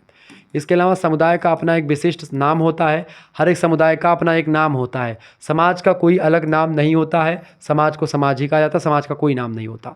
इसके अलावा एक समुदाय में एक से अधिक समाज नहीं हो सकता। एक समुदाय में केवल एक ही समाज पाया जाता है, क्योंकि समुदाय के बीच में जो अंतर संबंध है वही समाज का निर्माण करते हैं। एक समाज में कई समुदाय पाए जा सकते हैं। हो सकता है एक समाज, क्योंकि समाज जो है एक बड़ा धरातल पर होता है। समाज एक प्रकार से बड़ी व्यापक अवधारणा है और समुदाय एक सीमित अवधारणा है। ठीक है, यानी एक समुदाय में एक समाज हो सकता है, एक समाज से अधिक नहीं हो सकता, जबकि एक समाज में कई समुदाय शामिल हो सकते हैं। क्लियर? आगे देखेंगे तो समुदाय और एक प्रकार से आपको क्लियर हो गया कि समाज में डिफरेंस क्या है। अब समुदाय और समिति में क्या डिफरेंस है इसको समझ लो। ये भी प्रश्न बहुत परीक्षा में पूछा गया है। ये लिखा नहीं है हमने, लेकिन ये एक प्रकार 2022, 23, 24 सब में पूछा गया है और कई कई विश्वविद्यालय में पूछा गया है कि ठीक है, अलग अलग भी समुदाय क्या है, समिति क्या है, संस्था क्या है, खूब पूछे गए दबा के प्रश्न। ठीक है, चले तो ये सब क्लियर हो जाएगा। तो समुदाय क्या है? सदस्यता अनिवार्य होती समुदाय की, यानी समुदाय में एक प्रकार से आपको अगर पैदा हुए तो ऐसे समुदाय के सदस्य आप बन गए। समिति में जैसे दुर्गा पूजा इस समय चल रहा है, पहला दिन है, दुर्गा पूजा की समिति बनी। अब समिति में सदस्यता अगर आप चाहेंगे तो आपको सदस्यता मिलेगी, अगर आप नहीं चाहोगे तो नहीं मिलेगी। यानी समिति की सदस्यता ऐच्छिक होती है, अपनी इच्छा पर डिपेंड होती है कि आप किसी समिति के सदस्य बनोगे कि नहीं बनोगे। लेकिन समुदाय में आप पैदा हुए हो तो आप बन गए, आपकी इच्छा और ना इच्छा मायने नहीं रखती। आप बहुत ज़्यादा मैं समुदाय से अलग हो जाऊँगा, नहीं रहूँगा समुदाय में, कूटे जाओगे तुम, पटक पटक के मारेंगे लोग, समुदाय के भाग के जाओगे, मुड़ो उड़ो छुड़वाए दें तहार। समझा तो ना? अगर किसी समुदाय की रीति है, रूढ़ी है कि उस समुदाय में सर छिलवाना पड़ता है और आप बड़े हीरो बन रहे हो, ठीक है, अजय देवगन जैसे बाल ऐसे करके से झाड़ रहे हो, ठीक है, जुल्फी कटवाए हुए हो तेरे नाम टाइप का, तो आपको दौड़ा दौड़ा के मारेंगे आपके समुदाय वाले, कहेंगे भैया ये जुल्फी भी ना कटो, मार वसाए दे जुड़ते हैं। आप चलो काओ करो, छुरा मंगवाई है, पट से तजमा नहीं पकड़ के छुलवाए दे मूड। ठीक है, समझा तो ना चीज़ का? तो समुदाय की सदस्यता अनिवार्य होती है, आप चाहो चाहे ना चाहो। लेकिन समिति में क्या होता है, चाहक पर्थ है कि भैया हम दुर्गा पूजा समिति के सदस्य बनी, अध्यक्ष बना चाहिए थे समिति, हाँ भैया बन जाओ अध्यक्ष, हम सचिव बना चाहिए थे, हम मुख्य कार्यकर्ता में शामिल हुआ चाहिए थे, हो ही जाओ।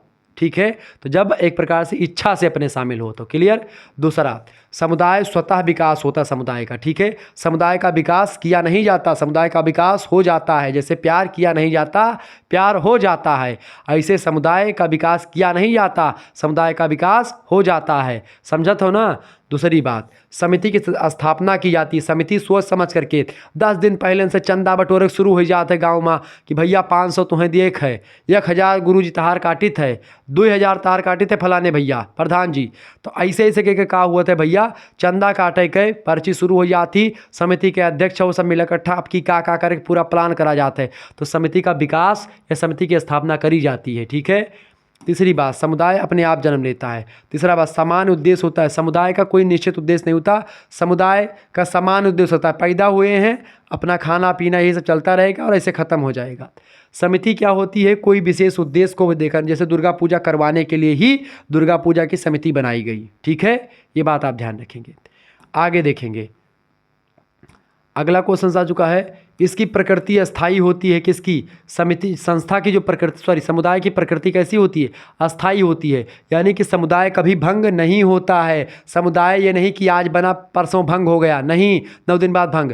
लेकिन समिति आज बनी है, 9 दिन बाद जब दुर्गा विसर्जन हो जाए समिति भंग हो गए। ठीक है, यानी कि समिति जो होती है उसकी प्रकृति, इसका नेचर अस्थाई, माने नहीं, अस्थाई नहीं होता है। मतलब समितियां का जब उद्देश्य खत्म हो जाता है समितियां भंग हो जाती हैं महोदय। ठीक है, ऐसा है। समुदाय का कार्यक्षेत्र विस्तृत होता है। समुदाय एक व्यापक धरातल पर काम करता है, समिति का कार्यक्षेत्र संकुचित होता है, छोटा होता है। ठीक है, ध्यान रखेंगे। छठी बात, कार्य प्रणाली रीति रिवाजों और प्रथाओं पर आधारित होती है। किसमें? समुदाय में। जबकि जो समिति होती है कार्य प्रणाली नियमों पर चलती है। कुछ नियम वगैरह समिति के लोग खुद बनाते हैं, वो नियम बस केवल समिति में काम करता है, समुदाय में या पूरे एरिया में नहीं काम करता है। ठीक है। सातवां अंतर, समुदाय के निर्माण के लिए आवश्यक नहीं है, तब समुदाय के निर्माण के लिए आवश्यक नहीं है सामुदायिक भावना का। ठीक है, जबकि समिति के लिए सामुदायिक भावना का होना आवश्यक है। नहीं, ये थोड़ा सा गलत लिखा। देखिए, समुदाय के लिए एक प्रकार समुदाय के निर्माण के लिए आवश्यक नहीं कि किसी भावना का निर्माण करना, जबकि समिति के लिए आवश्यक है सामुदायिक भावनाओं का निर्माण करना। यानी सामुदायिक भावना एक प्रकार से जब होगी, लोग इकट्ठा होने का प्रयास करेंगे तभी समिति बनेगी। लेकिन समुदाय एक प्रकार से पहले से बना होता है, इस वजह से इसका जन्म स्वतः होता है। तो उसमें अच्छा समुदाय में मतलब समुदाय में सामुदायिक भावना पाई जाती है और समिति में सामुदायिक भावना के द्वारा समिति बनाई जाती है। ठीक है, दोनों में अंतर हो गया। क्लियर? तो ये होगा समिति और जो है इसमें अंतर, समिति और मतलब कि समुदाय में। अच्छा, समिति और संस्था में क्या अंतर होता है? इंस्टीट्यूशन और एक प्रकार से एसोसिएशन। समिति को क्या बोलते हैं? एसोसिएशन बोलते हैं समिति को अंग्रेजी में। ठीक है, और संस्था को क्या बोलते हैं? संस्था को एसोसिएशन बोलते हैं। ठीक है, संस्था को इंस्टीट्यूशन बोलते हैं। अब इंस्टीट्यूट में क्या, इंस्टीट्यूट क्या होता है? व्यवस्था होती है किसकी? नियमों की। समिति मूर्त होती है, जबकि एक प्रकार समिति में जो नियमों की व्यवस्था होती है वही संस्था आप कह सकते हैं। या कोई स्कूल कॉलेज हो गया, कोई यूनिवर्सिटी होगी तो एक संस्था है, जैसे कि विश्वविद्यालय अनुदान आयोग एक संस्था है। क्यों? क्योंकि वो नियम बनाता है कि यूनिवर्सिटी के लोगों को कैसे कैसे काम करना है या सिलेबस कैसे बनाना है। तो संस्था जो होती है वो नियम बनाती है, इसीलिए संस्था अमूर्त होती है। संस्था और समाज दोनों अमूर्त होते हैं, बाकी सब मूर्त होते हैं। क्लियर? ये बात क्लियर हो गई ना? ध्यान रखेंगे। तो संस्था अमूर्त होती है, समिति मूर्त होती है। संस्था जो होती है वो एक प्रकार से क्या होती है? नियमों की व्यवस्था होती है, जबकि समिति जो होती है उसमें नियम बनाए जाते हैं, समिति के द्वारा नियम बनाए जाते हैं। इस तरीके से समिति और संस्था में भी डिफरेंस आप लिख सकते हैं। तो आपके 4-5 टॉपिक यहीं पर क्लियर हो गए। क्लियर? आगे बढ़ते हैं। चलो भैया, अगला है जो समूह का हुए, प्राथमिक समूह द्वितीयक समूह में क्या डिफरेंस है इसको समझो। अब बहुत बार परीक्षा प्रश्न 2023 में भी ये ज्वलंत प्रश्न आया हुआ है, मतलब बहुत इंपॉर्टेंट है। चार्ल्स कूले नाव का एक ठो व्यक्ति हैं। चार्ल्स कूले महोदय समाज का 2 समूह में बांटिन। सामाजिक समूह कितने भागों में बांटा? चार्ल्स कूले ने 2 भागों में, प्राथमिक समूह और द्वितीयक समूह। ग्राह समदर महोदय ने 2 भागों में बांटा, अंतः समूह और बाह्य समूह। ठीक है, ध्यान रखेंगे इसको। तो प्राथमिक समूह और द्वितीयक समूह में किसने बांटा है भैया? चार्ल्स कूले ने। प्राथमिक और द्वितीयक समूह में भारी अंतर पाया जाता है। इस अंतर को निम्नलिखित तालिका के अंतर्गत स्पष्ट किया जा सकता है। समझने का प्रयास करते हैं प्राथमिक और द्वितीयक समूह में क्या डिफरेंस होता है। देखिए भैया, पहला अंतर होता है समूह क्या होता है? सामाजिक समूह जो होता है एक प्रकार से व्यक्तियों का संगठन होता है, समूह होता है। क्लियर? प्राथमिक समूह, द्वितीयक समूह, प्राइमरी ग्रुप्स और सेकेंडरी ग्रुप्स। तो प्राथमिक समूह छोटा होता है इसका आकार और कम सदस्य होते हैं इसमें प्राथमिक समूहों में, जबकि द्वितीयक समूह का आकार बड़ा होता है और अधिक सदस्य इसमें शामिल होते हैं। दूसरा अंतर यह है कि प्रत्यक्ष और घनिष्ठ संबंध होता है। प्राथमिक समूह में क्या होता है? प्राथमिक समूहों में घनिष्ठ संबंध होता है और प्रत्यक्ष संबंध होता है। जैसे परिवार एक प्राथमिक समूह है, परिवार में हमारे बप्पा शामिल हैं, अम्मा शामिल हैं, पापा मम्मी सब शामिल हैं। तो इस तरीके से भाई बहन ये सब शामिल हैं। ये इन सभी से हमसे डायरेक्ट संबंध है कि हमारी ये बहन है, हमारे भाई है, हमारे पापा है, हमारी मम्मी है। ये संबंध हमारा डायरेक्टली है, प्रत्यक्ष है। ठीक है, दिख रहा है। लेकिन जो द्वितीयक समूह होता है इसमें अप्रत्यक्ष और कम घनिष्ठ संबंध होता है, इसमें कोई रिलेशन खून का रिश्ता नहीं होता। प्राथमिक समूह स्वाभाविक और सरल जीवन एक प्रकार से होता है इसका, जबकि द्वितीयक समूहों का जीवन कृत्रिम और नियमबद्ध तरीके से होता है। ठीक है, जैसे गांव का जीवन एक प्रकार से प्राथमिक समूह में शामिल है, जबकि द्वितीयक समूह एक प्रकार से आपका क्या होता है? पूरा का पूरा कस्बा या नगर। क्लियर? आगे देखेंगे। या कोई एक प्रकार से संस्था को लेकर कोई समूह या कोई ऑफिस में काम कर रहे लोगों का समूह। ठीक है, ऐसे अनौपचारिक नियंत्रण। ठीक है, इसमें कि प्राथमिक समूहों में जैसे परिवार के लोगों में कोई नियमों की व्यवस्था के द्वारा किसी को कंट्रोल नहीं किया जाता है। ठीक है, जैसे बप्पा कहे इन कोनो कहूँ जाग रहा, बप्पा डांटे यहाँ ना जाए है, ना ही जाए भैया घरे बैठ जाओ। तो ये नहीं कोई नियमों की व्यवस्था के तहत आपको, आप बप्पा कहीं ना जा चला जा मौज ले आओ, जाओ भाग जाओ, चल निकल, डांट दिया, जाओ जाओ जाओ जाओ, अच्छा देखो जाओ। नाच देखे जात हो नौटंकी लागी। अब नाच देखे जाते हो, पिताजी कहें कि चल देख आओ नौटंकी, नाच चलो दिखाए ले, लेके चला के दिखाए ले। अगर बप्पा वह रोके नहीं देखे जाएगा तो नहीं देखे जाएगा, यानी कि नियम कब बदलेंगे कब हटेंगे कोई मतलब नहीं उसका। ठीक है, यानी कि अनौपचारिक नियंत्रण होता है इसमें, और इसमें औपचारिक नियंत्रण होता है कि भाई ये करना है तो ये करना है, ये नहीं करना तो ये नहीं करना, लिखा होता है पहले से। ठीक है, पांचवा अंतर ये कि व्यापक और सामान्य उद्देश्य होते हैं और इनका संगठन सीमित उद्देश्यों के लिए नहीं होता है। ठीक है, जबकि सीमित तथा विशिष्ट उद्देश्य इसके होते हैं, इन्हीं की प्राप्ति के लिए इन समूहों का गठन किया जाता है।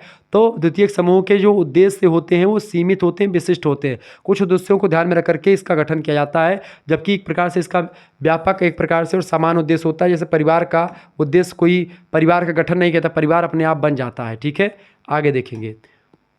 प्राथमिक समूहों में क्या होता है? सदस्यों में फर्स्ट यानी आई की भावना होती है, मैं की भावना होती है, पर हम की भावना भी होती है, मतलब कि सदस्यों में जो है इसमें आई की भावना के स्थान पर हम की भावना पाई जाती है कि मतलब परिवार का एक व्यक्ति को कोई कुछ बोलेगा तो परिवार के दूसरे व्यक्ति उसको दौड़ा के ठोकेंगे। ठीक है, समझ रहे हैं ना चीज़ों को। यानी एक व्यक्ति को अगर आप बोलोगे तो पूरे परिवार से आपने झगड़ा कर लिया, जिसका अर्थ है कि इस समूह के सदस्य अपने उद्देश्यों से भावनाओं को अधिक महत्व देते हैं। चार्ल्स कूले का कहना है कि समूह में भी संघर्ष और स्वार्थ की भावना मिलती है, किंतु उस सब पर सहानुभूति का नियंत्रण रहता है। जैसे एक परिवार में जरूरी है कि कभी कभी झगड़ा भी हो जाएगा, लेकिन फिर भी झगड़ा होने के बावजूद भी अगर किसी परिवार के व्यक्ति को कोई व्यक्ति कुछ कहेगा तो आपके अंदर खून खौलेगा कि भाई हमारे चाचा को कैसे कोई बोल दिया, हमारे भैया को कैसे कोई बोल दिया। ठीक है, जबकि इसमें क्या होता है, मैं की भावना पाई जाती है, हम की भावना नहीं पाई जाती है। हम माने कि सब इकट्ठा, इसमें मैं की भावना, बस केवल अपना ही अपना काम बनता भाड़ में जाए जनता, ये वाला।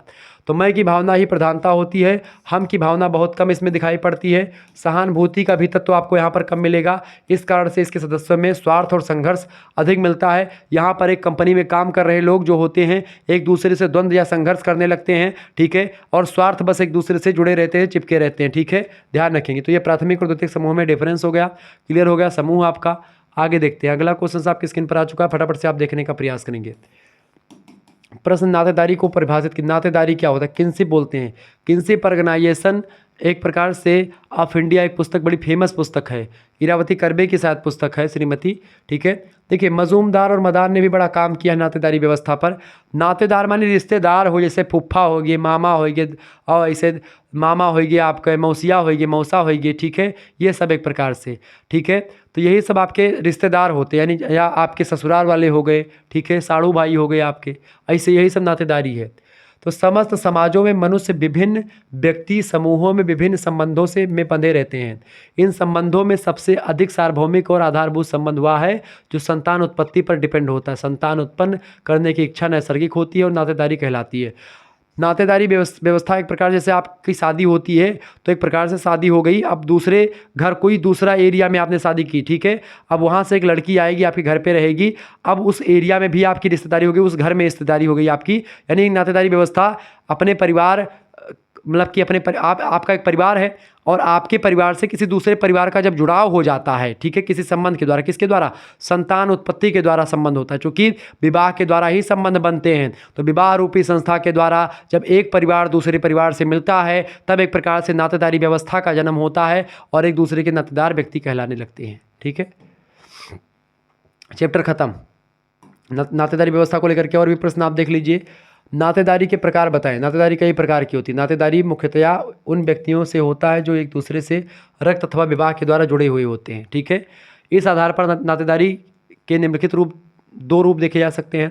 पहला है विवाह संबंधी नातेदारी, यानी कि जो है एफिनल किनशिप, और दूसरा होता है रक्त संबंधी नातेदारी। ठीक है, यानी कि जो एक प्रकार से घर में होती है। तो दो प्रकार के विवाह संबंधी, यानी कि जैसे आपका परिवार जुड़ा किसी से शादी होकर के, और दूसरी नातेदारी क्या होती है, जैसे कि आपका पुत्र आपसे उत्पन्न हुआ तो नातेदारी की व्यवस्था, वो भी एक नातेदार हो गया। ठीक है, खून का रिश्ता हो गया, जिससे भाई भाई हो गए तमाम, क्लियर, चाचा हो गए, चाची हो गई, ये सब। नातेदारी व्यवस्था का क्या महत्व है। देखिए, पहली बात तो विवाह तथा परिवार के क्षेत्र में महत्व है इसका, नातेदारी का। दूसरी बात और कोई जैसे कुछ विवाह हुआ होते तो नातेदार को बुलाते हैं, या किसी पर कोई आर्थिक संकट आ गया तो लोग मदद कर देते हैं। उच्च श्रृंखलन यौन संबंधों पर नियंत्रण, यानी कि एक प्रकार से उच्च श्रृंखल, मतलब कि एक प्रकार से ऐसा यौन संबंध या ऐसा सेक्स रिलेशन, जैसे आजकल के जो लड़के लड़कियां हैं एक प्रकार से वो बिना शादी के ही एक प्रकार से ऐसे संबंधों को बना लेते हैं, यौन संबंध स्थापित कर लेते हैं। ठीक है, आजकल बॉयफ्रेंड गर्लफ्रेंड का एक प्रकार से बड़ा ये चल रहा है सिस्टम। तो कहीं ना कहीं पे आप देखेंगे उसको उन संबंधों को एक प्रकार से उन पर नियंत्रण करने के लिए कि एक प्रकार से बेमतलब के एक दूसरे से संबंध ना बनाए लोग, झगड़ा लड़ाई ना हो, विवाह के द्वारा एक लड़का और एक लड़की को इकट्ठा कर दिया था कि भाई आप जाओ और आप अब एक प्रकार से वैध हो गए, अब आपको कोई नहीं रोकेगा, आपकी जो मर्जी वो करो। उससे पहले समाज एक प्रकार से इच्छा, मतलब वैधता नहीं प्रदान करता। तीसरी बात, वंश उत्तराधिकार और पदाधिकारी का निर्णय के लिए नातेदारी व्यवस्था जरूरी है। चौथी बात, पारिवारिक शांति के लिए भी आवश्यक होता है। पांचवी बात, उत्तरदायित्व और सहयोग को प्रोत्साहन देने के लिए नातेदारी व्यवस्था का होना बहुत जरूरी है। इसके अलावा समानता और स्नेह संबंधों को प्रगाढ़ बनाने के लिए भी नातेदारी व्यवस्था का होना बहुत जरूरी है। सुरक्षा का एहसास होता है नातेदारी से, कभी कोई समस्या आ गई तो उस समस्या के लिए नातेदार आपके साथ खड़े होते हैं। मनुष्य को सामाजिक प्राणी बनाती है नातेदारी व्यवस्था। नातेदारी व्यवस्था से एक प्रकार से लोग एक दूसरे से जुड़े होते हैं, कोई किसी के चाचा, मामा, मामी, नानी, मौसी सब एक दूसरे को बताते हैं, सिखाते, ज्ञान देते रहते हैं। ठीक है, आगे देखेंगे। अगला क्वेश्चन आ चुका, विवाह की परिभाषा दीजिए अथवा विवाह किसे कहते हैं। 2023 में प्रश्न पूछा गया, 2022 में भी आया हुआ है और हमेशा प्रश्न पूछा जाएगा ये। ठीक है, देखिए बोगाडर्स महोदय कहते हैं कि विवाह जो होता है स्त्री और पुरुषों के पारिवारिक जीवन में प्रवेश करवाने वाली एक संस्था होती है, यानी marriage is an institution admitting men and women to family life. Gillin और गिलिन कहते हैं, इन्होंने क्या कहा कि भाई एक स्त्री और पुरुष को पारिवारिक जीवन में प्रवेश कराने वाली क्या होती है, प्रवेश कराने वाली एक संस्था होती है। कौन सी प्रवेश कराने वाली एक संस्था होती है भैया, क्या प्रवेश कराने वाली एक संस्था होती है, एक मिनट रुक जाए, प्रवेश कराने वाली एक संस्था होती है विवाह। विवाह संस्था के द्वारा एक लड़का एक लड़की एक साथ एक समाज में रह सकते हैं और उसके द्वारा जो संतान उत्पन्न होगी वह संतान एक प्रकार से वैध संतान कही जाएगी। ये बात भी आप ध्यान रखेंगे। ठीक है, क्लियर हो गई चीज़ें। देखिए तो यही चीज़ एक प्रकार से विवाह के द्वारा होता है। गिलिन और गिलिन कहते हैं कि जो है विवाह एक प्रजनन मूलक परिवार की संस्थापना की स्वीकृति विधि है। स्वीकृत विधि मतलब कि समाज एक प्रकार से विवाह के द्वारा कहता कि आप प्रजनन करो, या एक प्रकार से अब आप एक प्रकार से प्रजनन करने के योग्य हो गए हैं। विवाह संस्था जब विवाह के द्वारा एक प्रकार से व्यक्ति होता है, तो विवाह के द्वारा एक प्रकार से एक लड़का एक लड़की एक साथ रहते हैं और उससे उसको वैधता मिलती है। ठीक है, उन दोनों के परिवार एक प्रकार से जो है एक दूसरे से एक प्रकार संबंधित होते हैं, नातेदार भी बन जाते हैं। क्लियर। अगला क्वेश्चन आ चुका है, एक विवाह किसे कहते हैं। देखें, एक विवाह के उस स्वरूप को कहते हैं जिसमें एक समय में एक पुरुष का एक से अधिक स्त्री से विवाह होता है, उसको एक पुरुष का एक ही स्त्री से विवाह होता है, उसे एक विवाह कहते हैं। ठीक है, और बहुविवाह क्या होता है, बहुविवाह दो प्रकार का होता है, एक होता है बहुपद विवाह, एक होता है बहुपत्नी विवाह। बहुपद विवाह भी दो प्रकार का होता है, एक होता है भ्रातृक बहुपद विवाह, एक होता है अभ्रातृक बहुपद विवाह। बहुपद विवाह की अगर बात की जाए महोदय, तो बहुपद विवाह जो होता है इसकी अगर हम बात करें, देखें इसमें कभी कभी बहुपद विवाह में बहुपत्नी विवाह एक होता है, जिसमें क्या होता है एक पुरुष के कई पत्नियाँ होती हैं, वो हो गया बहुपद विवाह। ठीक है, एक हो गया मतलब कि एक पुरुष की कई पत्नियां होती हैं, ये हो गए बहुपत्नी विवाह। और बहुपद विवाह क्या हो गया, जब एक पति के, ठीक है, मतलब एक पत्नी के कई पति हों, जैसे कि आप पांचाली आप देखेंगे युधिष्ठिर, भूमि, नकुल, अर्जुन सभी की पत्नी थी। ठीक है, तो उनके जो खानदान के लोग हैं वो लोग एक प्रकार से अभी भी इस प्रथा को एक प्रकार से जिलाए हुए। कुछ जनजाति हैं जहाँ पर एक प्रकार से अभी भी बहुपति विवाह का एक प्रकार से प्रचलन है। बहुपद विवाह में एक जो भ्रातृक बहुपद विवाह है वो भीम, अर्जुन, नकुल, सहदेव के खानदान का अपने आप को बताते हैं। और एक जो अभ्रातृक बहुपद विवाह, उसमें क्या होता है कि एक स्त्री होती है और उसके कई पति होते हैं। जिन समाजों में स्त्रियों की कलाही है, स्त्रियों की कमी है, वहाँ पर प्रायः ऐसे विवाह किए जाते हैं जिसमें एक पत्नी के कई एक प्रकार से पति होते हैं। अब इसमें होता क्या है कि अब आप सोच रहे होंगे किसके घर पे पत्नी जा करके रहती होगी, तो पत्नी का एक प्रकार से या तो बारी बारी से हर व्यक्ति के घर पे जाती है, एक दिन या 10 दिन, इस तरीके से अपना जो भी सिस्टम उनका होगा। इसके अलावा एक घर कभी कभी बना दिया है, या पत्नी अपने घर पर ही रहती है, खुद घर पर रहती है। ठीक है, अपने मायके में ही रहती है और वहाँ पर एक प्रकार से पति लोग जाते हैं। ठीक है, या फिर पत्नी के लिए सभी पति मिलकर के एक घर बना देते हैं और वहाँ पर एक प्रकार से अपने हिसाब से सबका एक सिस्टम, एक नियम होता है, उसके अकॉर्डिंग सब एक प्रकार से अपना अपना जीवन निर्वाह करते हैं। ठीक है, तो एक विवाह जो होता है इसमें क्या होता है, जैसे आजकल एक विवाह जो होता है एक प्रकार से वो एक प्रकार से समाज के दृष्टिकोण से मान्य विवाह है, और आज वर्तमान में एक विवाह जो है वही एक प्रकार से है। वेस्टरमार्क ने कहा कि एक विवाह ही विवाह का सर्वोत्तम तरीका होता है। तो इसमें क्या, एक विवाह के उन स्वरूप को कहते हैं जिसमें एक समय में एक पुरुष का एक स्त्री से विवाह होता है। इसके साथ वास्तविक अर्थ में एक विवाह का वास्तविक स्वरूप तो यह है कि पति और पत्नी में से यदि एक की मृत्यु भी हो जाए, दूसरा विवाह ना करे। एक विवाह का वास्तविक स्वरूप ये होता है, लेकिन नियम अब वर्तमान में कर दिया गया एक विवाह का कि अगर एक विवाह आप करते हैं, आपकी पत्नी खत्म हो जाती है तो आप दूसरा विवाह कर सकते हैं। ठीक है, और आपके पति खत्म हो जाते तो भी आप दूसरा विवाह कर सकती हैं। पहले क्या था, सती प्रथा थी तो स्त्रियां मर जाती थी, लेकिन पुरुष विवाह कर लेते थे। तो ऐसे में अब सती प्रथा खत्म कर दी गई 1829 के बाद से, और कहा गया कि भाई अगर पत्नी के पति मर जाते हैं तो पत्नी विवाह कर सकती है, और पत्नी मर जाती है तो पति भी विवाह कर सकता है। ठीक है, या उसको कोई संतान ना उत्पन्न हो रही हो तो भी विवाह करने का प्रावधान जो 1955 का विवाह अधिनियम आया था, हिंदू विवाह अधिनियम या विशेष विवाह अधिनियम, उसमें किया गया है। ठीक है, आगे बढ़ते हैं। अगला प्रश्न आपकी स्क्रीन पर आ चुका, अनुलोम विवाह का क्या आशय है। देखिए, एक होता है अनुलोम विवाह, एक होता है प्रतिलोम विवाह। दोनों को मैं स्पष्ट करूंगा। अनुलोम विवाह में उच्च वर्ण का व्यक्ति अपने ठीक नीचे के वर्ण की कन्या के साथ विवाह करता है।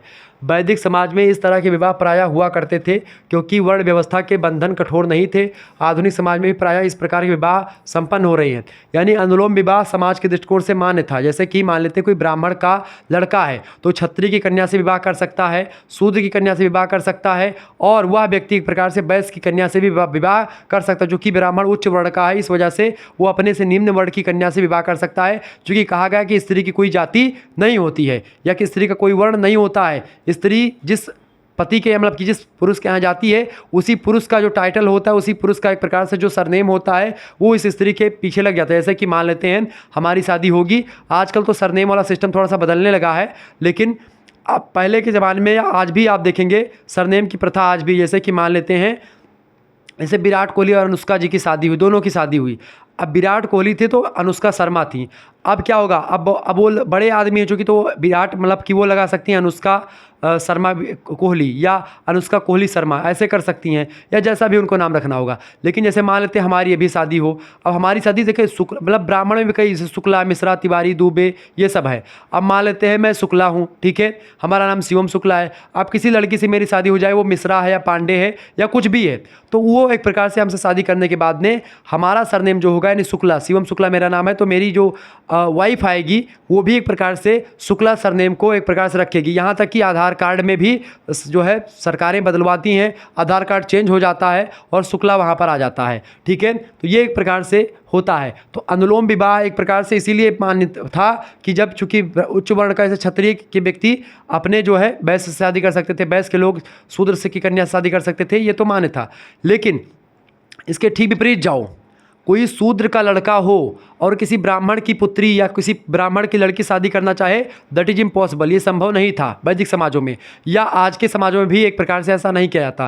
लेकिन बड़े बड़े शहरों में ऐसा होने लगा है, लोग जो है दूसरे धर्म में भी शादी करने लगे, तो जाति और वर्ण की बात ही छोड़ दो।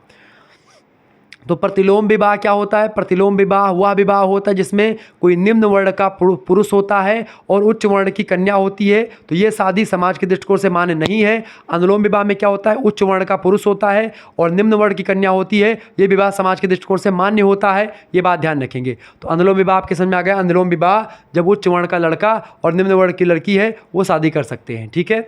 तो यही होता है अनुलोम विवाह। प्रतिलोम विवाह क्या होता है? दोनों प्रश्न कई बार परीक्षा में पूछे गए हैं। अनुलोम विवाह का आशय स्पष्ट करें। देखिए, प्रतिलोम विवाह के अंतर्गत, प्रतिलोम विवाह, अनुलोम विवाह तो मैंने बता दिया। प्रतिलोम विवाह के अंतर्गत उच्च वर्ण की कन्या का विवाह निम्न वर्ण के साथ होता था। इस प्रकार के विवाह को निंदनीय माना जाता था।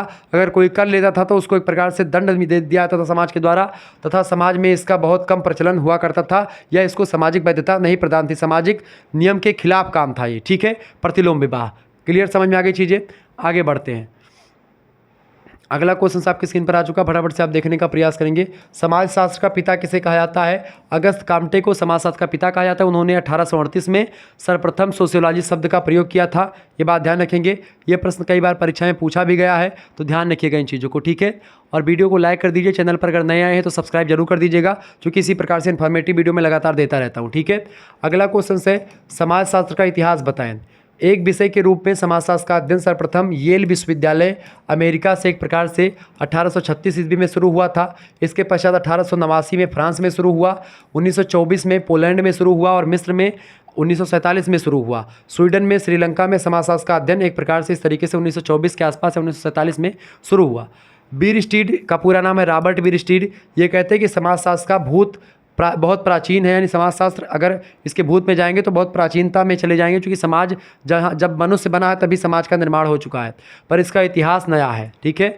इस नवीन विज्ञान को जन्म देने का श्रेय फ्रांस के प्रसिद्ध विद्वान थे अगस्त काम्टे, उनको आता है। इन्होंने नवीन विज्ञान को सामाजिक भौतिकी पहले नाम दिया। सामाजिक भौतिकी जब नाम दिया, फिर उसके बाद में लोगों ने कहा कि ये एक प्रकार से उतना एक प्रकार से सरल, उतना अच्छा नाम नहीं है। फिर इन्होंने ही 1838 ईस्वी में एक प्रकार से इसका नाम बदल करके सोशियोलॉजी रख दिया, समाजशास्त्र रख दिया, ठीक है। तो ऑब्जेक्टिव में प्रश्न खूब पूछा था कि अगस्त काम्टे कौन है? समाजशास्त्र के जनक हैं। समाजशास्त्र की उत्पत्ति कब हुई? 1838 में, मतलब समाजशास्त्र शब्द की, क्लियर। कहाँ के निवासी थे? फ्रांस के निवासी थे। अगस्त काम्टे की मृत्यु कब हुई? तो 1857 में हुई। ये भी प्रश्न कई बार पूछा गया, ठीक है। आगे बढ़ते हैं। अगला क्वेश्चन आपकी स्क्रीन पर आ चुका है, फटाफट से आप लोग देखने का प्रयास करेंगे। प्रश्न है, समाजशास्त्र अथवा समाजशास्त्र का क्या अर्थ है? ठीक है, दोनों प्रश्न 2022-23 में पूछे गए हैं प्रश्न, एक ही मतलब है। देखिए, समाजशास्त्र अंग्रेजी के सोशियोलॉजी का हिंदी रूपांतरण है, जिसका अर्थ होता है समाज, वह शास्त्र या विज्ञान जिसमें समाज का अध्ययन किया जाता है, ऐसे आप लिख देते हैं। यह समाज जो है सोशियस और लोगस दो शब्दों से मिलकर के बना है। सोशियस मतलब होता है समाज और लोगस मतलब होता है शास्त्र या विज्ञान, यानी जो शास्त्र या विज्ञान समाज का वैज्ञानिक अध्ययन करता है वही समाजशास्त्र है, आप ऐसा लिख सकते हैं। तो ये एक प्रकार से इसका उत्तर हुआ। तो बहुत ही बारीकी से इसको चैप्टर नंबर 1 में मैंने पूरा विस्तार समझा रखा है, तो इसको इसीलिए मैं तीव्र गति समझा रहा हूँ ताकि रिवीजन आपका हो जाए। आगे देखेंगे समाजशास्त्र की परिभाषा, और जिन चैप्टर्स को अभी मैंने नहीं पढ़ाया उनको मैंने विस्तार से समय दिया था, गतिशीलता वगैरह पे या सामाजिक स्थिरीकरण पे मैंने विस्तार से परिस्थिति को, भूमिका को, ठीक है, गतिशीलता को, परिवार को, इन सभी पर विस्तार से मैंने चर्चा करी। समाजशास्त्र की परिभाषा, गिडिंग्स कहते हैं कि समाजशास्त्र समाज का वैज्ञानिक अध्ययन करता है। दुर्खीम कहते हैं कि समाजशास्त्र सामूहिक प्रतिनिधानों का विज्ञान है। तो कुल मिलाकर के ये सब एक प्रकार से आप याद कर लीजिएगा, समाज शास्त्र सामाजिक प्रतिनिधानों का विज्ञान है। और सामूहिक प्रतिनिधित्व का सिद्धांत किसने दिया? सामूहिक प्रतिनिधित्व का सिद्धांत भी इमाइल दुर्खीम ने दिया। आत्महत्या का सिद्धांत इमाइल दुर्खीम ने दिया, ये बात ध्यान रखेंगे, ठीक है। सत्ता की अवधारणा मैक्स वेबर ने दी, क्लियर। वर्ग संघर्ष की विचारधारा कार्ल मार्क्स ने दी। ये सब प्रश्न परीक्षा में खूब पूछे गए हैं। अगला क्वेश्चन है समाजशास्त्र की उपयोगिता क्या है। समाजशास्त्र की उपयोगिता निम्नलिखित है। पहली उपयोगिता ये समाजशास्त्र की कि समाज की समस्याओं को निराकरण में सहायक होती है। समाज में जो समस्याएं होती हैं, समस्याओं को समझने में, समस्याओं के समाधान के लिए समाजशास्त्र बहुत ज़रूरी होता है पढ़ना। दूसरी बात, धार्मिक विवादों और अंधविश्वासों को दूर करने में समाजशास्त्र एक प्रकार से महत्वपूर्ण भूमिका निभाता है। इसके अलावा व्यक्तिगत और पारिवारिक संगठन में सहायता प्रदान करता है समाजशास्त्र। इसके अलावा समाजशास्त्र व्यवसायों के चयन में भी सहायक होता है। समाजशास्त्र के द्वारा एक प्रकार से व्यक्ति अपने व्यवसायों का चुनाव भी अच्छे तरीके से कर पाते हैं। अगला क्वेश्चन आ चुका है, स्वरूपात्मक संप्रदाय के प्रवर्तक और समर्थक कौन कौन है। स्वरूपात्मक संप्रदाय के प्रवर्तक प्रश्न खूब पूछा गया, दबा करके ध्यान रखेंगे। स्वरूपात्मक संप्रदाय और एक प्रकार से समन्वयात्मक संप्रदाय, ये दो संप्रदाय एक प्रकार से हैं। इनके एक प्रकार से अलग अलग एक प्रकार से व्यक्तियों ने समर्थन किया। दो प्रकार के संप्रदाय, ये समाजशास्त्र के अध्ययन की विचार मतलब विद्वान है जो समाजशास्त्र के अध्ययन को अलग अलग विचारों के हिसाब से अलग अलग जो है प्रणालियों के अकॉर्डिंग करते हैं। तो स्वरूपात्मक संप्रदाय में जॉर्ज सीमेल इसके प्रवर्तक रहे हैं और इसके समर्थकों में टानीज, रिचार्ड महोदय, वान बीज, मैक्स वेबर, रास, पार्क और बीरकांट, ठीक है, ये सब शामिल रहे हैं। और ये सब नाम याद रख लीजिएगा, बहुत इंपॉर्टेंट है, क्लियर। आप नाम याद कर लीजिएगा महोदय। इसके अलावा समन्वयात्मक संप्रदाय के प्रवर्तकों और समर्थकों के नाम लिखिए। तो इसमें क्या है, समन्वयात्मक संप्रदाय के प्रवर्तक में इमाइल दुर्खीम का नाम आता है। इसके समर्थकों में पीटरिम सोरोकिन, हाबहाउस और जिन्सबर्ग का नाम एक प्रकार से विशेष तौर पर उल्लेखनीय है। आप जो है इन सभी चीज़ों को ध्यान रख लीजिएगा, नोट डाउन करते हुए चलेंगे। अगर नोट करने की इच्छा नहीं है तो आप कोर्स ज्वाइन कर लें, उसमें एक प्रकार से आपको व्यवस्थित तरीके चीज़ें बता दी जाएंगी। कोर्स लेने के लिए समाजशास्त्र का या बाकी सब्जेक्ट का, सभी सब्जेक्ट का कोर्स मात्र और मात्र 100 रुपीज़ में ही लॉन्च कर दिया गया है और अभी एक प्रकार से मात्र 100 रुपये में ही कोर्स है। फटाफट से SMS करके आप ले सकते हैं 91 61 93 60 62 पर SMS करके आप कोर्स ज्वाइन हो सकते हैं। वहाँ पर आपको सारे सब्जेक्ट की PDF मिलेगी, 91 61 93 60 62, ये ध्यान रखेंगे नंबर। इस पर आपको PDF नोट्स मिलेगी हर एक सब्जेक्ट की और सारी चीज़ें आपकी व्यवस्थित तरीके से करवाई जाएंगी। सभी क्लासेस होंगी, चैप्टर वाइज क्लासेस की PDF नोट्स होंगी, महासंग्राम रिवीजन क्लास की PDF नोट्स होगी, ये एक प्रकार से विभिन्न विश्वविद्यालय क्वेश्चन पेपर की PDF नोट्स होगी। ये सब आपको मिलती रहेंगी और परेशान ना हो इसको लेकर के, ठीक है। चले अगला क्वेश्चन से, मनोविज्ञान और समाजशास्त्र में क्या संबंध है, इसको लेकर के या इसको लेकर के मैंने चैप्टर जो पढ़ाया था उसकी PDF भी आपको मिल जाएगी, जिसमें समाजशास्त्र का उसके अन्य विज्ञानों के साथ क्या संबंध है पूरा विस्तार से मैंने आपको बताया था। देखिए, मनोविज्ञान और समाजशास्त्र में क्या संबंध है। समाजशास्त्र और मनोविज्ञान में घनिष्ठ संबंध है। इन दोनों के अध्ययन का मूल आधार मानव ही है। इसमें केवल अध्ययन के दृष्टिकोण में अंतर होता है। मनोविज्ञान व्यक्ति के मानसिक विचारों का अध्ययन करता है और अनुभवों का अध्ययन करता है, जबकि समाजशास्त्र समूहों से संबंधित होता है। समूहों के बीच में जो अंतर संबंध होते हैं उनका अध्ययन करता है, ठीक है। मनुष्य जो ह्यूमन बिहेवियर होता है, psychology is the study of human behaviour. जो मानव विज्ञान होता है वो एक प्रकार से व्यक्ति के मानसिक व्यवहार का अध्ययन करता है, ह्यूमन बिहेवियर का अध्ययन करता है, जबकि समाजशास्त्र जो होता है सामाजिक संबंधों का अध्ययन करता है। ये बात आप ध्यान रखेंगे। अगला क्वेश्चन है समाज। समाज किसे कहते हैं, 2022 में प्रश्न पूछा गया है। तो समाज शास्त्रीय अर्थ में समाज व्यक्तियों का समूह नहीं होता है, बल्कि व्यक्तियों के मध्य पाए जाने वाले पारस्परिक संबंधों की व्यवस्था को ही हम समाज कहते हैं। एक व्यक्ति के बीच एक व्यक्ति का दूसरे व्यक्ति से क्या संबंध है, वही संबंधों की व्यवस्था ही एक प्रकार समाज का निर्माण करती है। समाज सामाजिक संबंधों का जाल है। मैकाइवर पेज ने भी इस बात को पुष्टि करी है, ये बात आप ध्यान रखेंगे। आगे बढ़ते और भी चीज़ों को जानने का प्रयास करते हैं। फटाफट से एक बार वीडियो को लाइक और चैनल पर करना है तो सब्सक्राइब कर दीजिएगा। अगला क्वेश्चन आपकी स्क्रीन पर आ चुका है, सभी लोग देखने का प्रयास करेंगे। अगला क्वेश्चन आपकी स्क्रीन पर आ चुका है, सभ्यता और संस्कृति में क्या डिफरेंस है, फटाफट से आप बताएंगे। सभ्यता यानी कि क्या होता है, सिविलाइजेशन, संस्कृति माने होता है कल्चर, दोनों में क्या अंतर है। 2022 में प्रश्न पूछा गया है, परीक्षा में खूब आता है। सभ्यता और संस्कृति में अंतर देखें, समझने का प्रयास करें। पहला अंतर ये है, सभ्यता स्पष्ट होती है, दृश्य और मूर्त होती है। यानी सभ्यता एक प्रकार से व्यक्तियों का संगठन होती है, सभ्यता आपको दिखाई पड़ती है। सभ्यता बेसिकली भौतिक संस्कृति का उदाहरण है। संस्कृति के दो रूप होते हैं, भौतिक संस्कृति और एक अभौतिक संस्कृति। संस्कृति का भौतिक तत्व में क्या शामिल है, जैसे कि रिमोट भौतिक संस्कृति है, कंघी भौतिक संस्कृति है, ये एक प्रकार से आपका ये भौतिक संस्कृति है। डिजिटल बोर्ड आपका भौतिक संस्कृति है, टीवी, पंखा, एसी सब क्या है, भौतिक संस्कृति है। जबकि अभौतिक संस्कृति क्या है, जो हमको दिखाई नहीं पड़ती, जो हम छू नहीं सकते, बस केवल महसूस कर सकते हैं। क्या, विचार, नियम, कायदे, तमाम प्रकार के ज्ञान, ठीक है, नॉलेज, ये सब क्या है, लव, प्यार, घृणा, ईर्ष्या, द्वेष, ये सब क्या है, ये सब अमूर्त धारणा है। यही सब अभौतिक संस्कृति हैं। अभौतिक संस्कृति और भौतिक संस्कृति दोनों में डिफरेंस मैंने आपको समझा दिया। भौतिक संस्कृति में जितनी वस्तुएं आप यूज करते हैं, जो आपको एक प्रकार से आनंदित महसूस करती हैं, वो सब आपकी भौतिक संस्कृति हैं। वही सब सभ्यता का निर्माण करती हैं। भौतिक संस्कृति बेसिकली सभ्यताओं का निर्माण के लिए उपयोगी है। संस्कृति में अभौतिक संस्कृतियाँ शामिल होती हैं, ठीक है। अभौतिक संस्कृति क्या, जो आपको एक प्रकार से बस दिखाई सुनाई नहीं पड़ती, बस आप उसको केवल महसूस करते, फीलिंग्स के द्वारा समझते हैं। क्लियर। सभ्यता स्पष्ट होती है, दृश्य होती है और मूर्त होती है, दिखाई भी पड़ती है। संस्कृतियाँ अमूर्त होती हैं और अदृश्य होती हैं। दूसरी बात, सभ्यता की कुशलता की माप संभव होती है, जैसे कि बैलगाड़ी से मोटर कार आ गया, दिए गए बिजली से, मतलब कि दिए से बिजली का आविष्कार हुआ। पहले हम दिया जलाते थे, आज बिजली आ गई है, ठीक है। बैलगाड़ी पहले चलती थी, आज मोटर कार चल गई है, एरोप्लेन चल गया है। पहले हम बेना से हवा लेते थे, आजकल एक प्रकार से एसी से हवा ले रहे हैं, कूलर से हवा ले रहे हैं। तो ये सब एक प्रकार निश्चित रूप से अधिक सुविधाजनक और लाभप्रद होता है सभ्यता। अतः इस आधार पर मूल्यांकन संभव होता है सभ्यता का। सभ्यता एक प्रकार से को आप समझ सकते हैं, उसका मूल्यांकन कर सकते हैं। जबकि संस्कृति की कुशलता की माप संभव नहीं है। आप संस्कृति को माप नहीं सकते हैं, क्योंकि संस्कृति का गठन विचारों से होता है, साहित्य से होता है, संगीत से होता है, प्रथाओं से होता है, परंपराओं से होता है। परंपरा आपको दिखेगी नहीं, प्रथा आपको दिखेगी नहीं, संगीत आपको दिखेगा नहीं, बस केवल महसूस करेंगे। साहित्य आपको दिखेगा नहीं, विचार आपको दिखेंगे नहीं। तो इन्हीं सभी के मिलने से संस्कृति का गठन होता है। तो संस्कृतियाँ अमूर्त होती हैं और सभ्यताएं मूर्त होती हैं। सभ्यताएं दिखती हैं, संस्कृतियाँ नहीं दिखती हैं। संस्कृतियाँ महसूस की जाती हैं और सभ्यताएं देखी जाती हैं, सुनी जाती हैं, समझी जाती हैं। क्लियर। आगे देखेंगे, फटाफट से वीडियो को लाइक कर दीजिए। सभ्यता में भौतिक रूप के कारण संस्कृति, सभ्यता में क्या होता है, भौतिक रूप होता है। भौतिक रूप मतलब कि क्या होता है, जो चीज़ें हमको दिखाई पड़ती हैं वही भौतिक है। कारण शीघ्र अनुकरण किया जा सकता है, यानी कि सभ्यताओं को हम बहुत जल्दी सीख जाते हैं, समझ जाते हैं, ठीक है, क्योंकि वो हमको दिखाई पड़ती है। जैसे कि सुख सुविधा के उपरांत शीघ्रता से अपनाए जाने वाले, क्योंकि वे सहज होते और बोधगम्य होते हैं। तो सुख सुविधा के उपकरण से टीवी चलाना, एसी चलाना, कूलर चलाना आप जान जाते हैं बहुत जल्दी। लेकिन कोई नियम कायदे सीखना हुआ तो आप जल्दी नहीं सीख पाते। संस्कृतियाँ बोधगम्य नहीं होती हैं, क्योंकि संस्कृति का निर्माण बौद्धिकता से होता है, इसलिए हम उनको सरलता से प्राप्त नहीं कर सकते हैं। संस्कृतियों को लगातार प्रयास के द्वारा हम जान पाते हैं। संस्कृतियों को सीखना पड़ता है मेहनत करके, जबकि सभ्यताएं ऑटोमेटिक आप करते करते सीख जाते हैं सभ्यताओं को, ठीक है। क्योंकि टीवी चलाना, एसी चलाना, कूलर चलाना, ये आप वैसे जान जाते हैं। तो यही सभ्यता है। चौथा, सभ्यता का विकास क्रमिक होता है। एक क्रम से सभ्यता का विकास, जैसे कि पहले हम पेड़ के नीचे हवा लेते थे, फिर बेना आया हाँकने वाला, फिर उसके बाद में पंखा बना, फिर उसके बाद पंखा के बाद में कूलर बना, कूलर के बाद में एसी। यानी एक क्रम से एक प्रकार से हम घटते से बढ़ती की ओर आगे बढ़ रहे हैं, ठीक है। ये होता है। सभ्यता भौतिक वस्तुओं से संबंधित होने के कारण से उनके नाम और फल को आसानी समझा सकता है। सभ्यता का क्या नाम है और सभ्यता का क्या फल मिला, उस सभ्यता के द्वारा क्या हमको प्रॉफिट हुआ, वो सब आप समझ सकते हैं, जान सकते हैं, माप सकते हैं।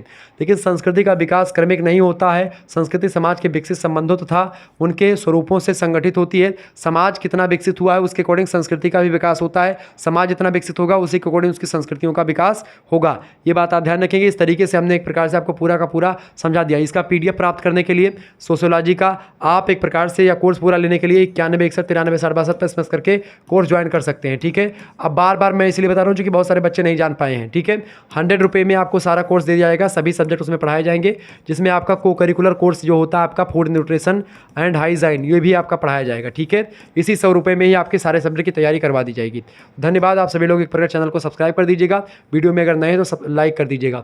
इससे पहले आपने कल वीडियो देखी होगी शिक्षा शास्त्र की, तो शिक्षा शास्त्र जिन व्यक्तियों का सब्जेक्ट है आप इस वीडियो को देखिएगा, इसका भी PDF उसी कोर्स में आपको मिल जाएगा। यानी सारे सब्जेक्ट के महासंग्राम रिवीजन क्लास इस समय लगातार मैं चलवा रहा हूँ ताकि आपको कोई दिक्कत ना हो। पेपर में कैसे प्रश्न आए हैं और कैसे उनके उत्तर को लिखना, यही मैं लगातार डिस्कस कर रहा हूँ। तो आपके लिए मैंने बहुत मेहनत करी है। मेरी तबीयत ख़राब थी लेकिन फिर भी मैंने एक प्रकार से इतना मेहनत की आप लोगों के लिए कि एक प्रकार से गला वाला सब एकदम से फट चुका है। अभी जाऊंगा, घी मिर्च पीऊँगा, काढ़ा वाढ़ा बनवा करके पीऊँगा तो जाकर कुछ सही होगा। लेकिन फिर भी मैंने आपके लिए मेहनत करी है, मेहनत को समझो। और मेरे हिसाब से आप सभी को कोर्स ज्वाइन करना परम अनिवार्य है, क्योंकि अगर आप कोर्स में ज्वाइन होंगे तो आप एक प्रकार से आप हमसे जुड़े रहेंगे, आप डायरेक्टली हमसे जुड़ पाएंगे और आप हमारे साथ जुड़ेंगे, आपके डाउट्स वगैरह क्लियर होते रहेंगे और आप पूरा का पूरा PDF नोट्स पाएंगे, हर एक सब्जेक्ट का चैप्टर वाइज क्लासेस पाएंगे, हर एक चीज़ पाएंगे। धन्यवाद। मिलते हैं फिर नेक्स्ट वीडियो में, तब तक के लिए जय हिंद जय भारत। आप सभी को बहुत बहुत धन्यवाद।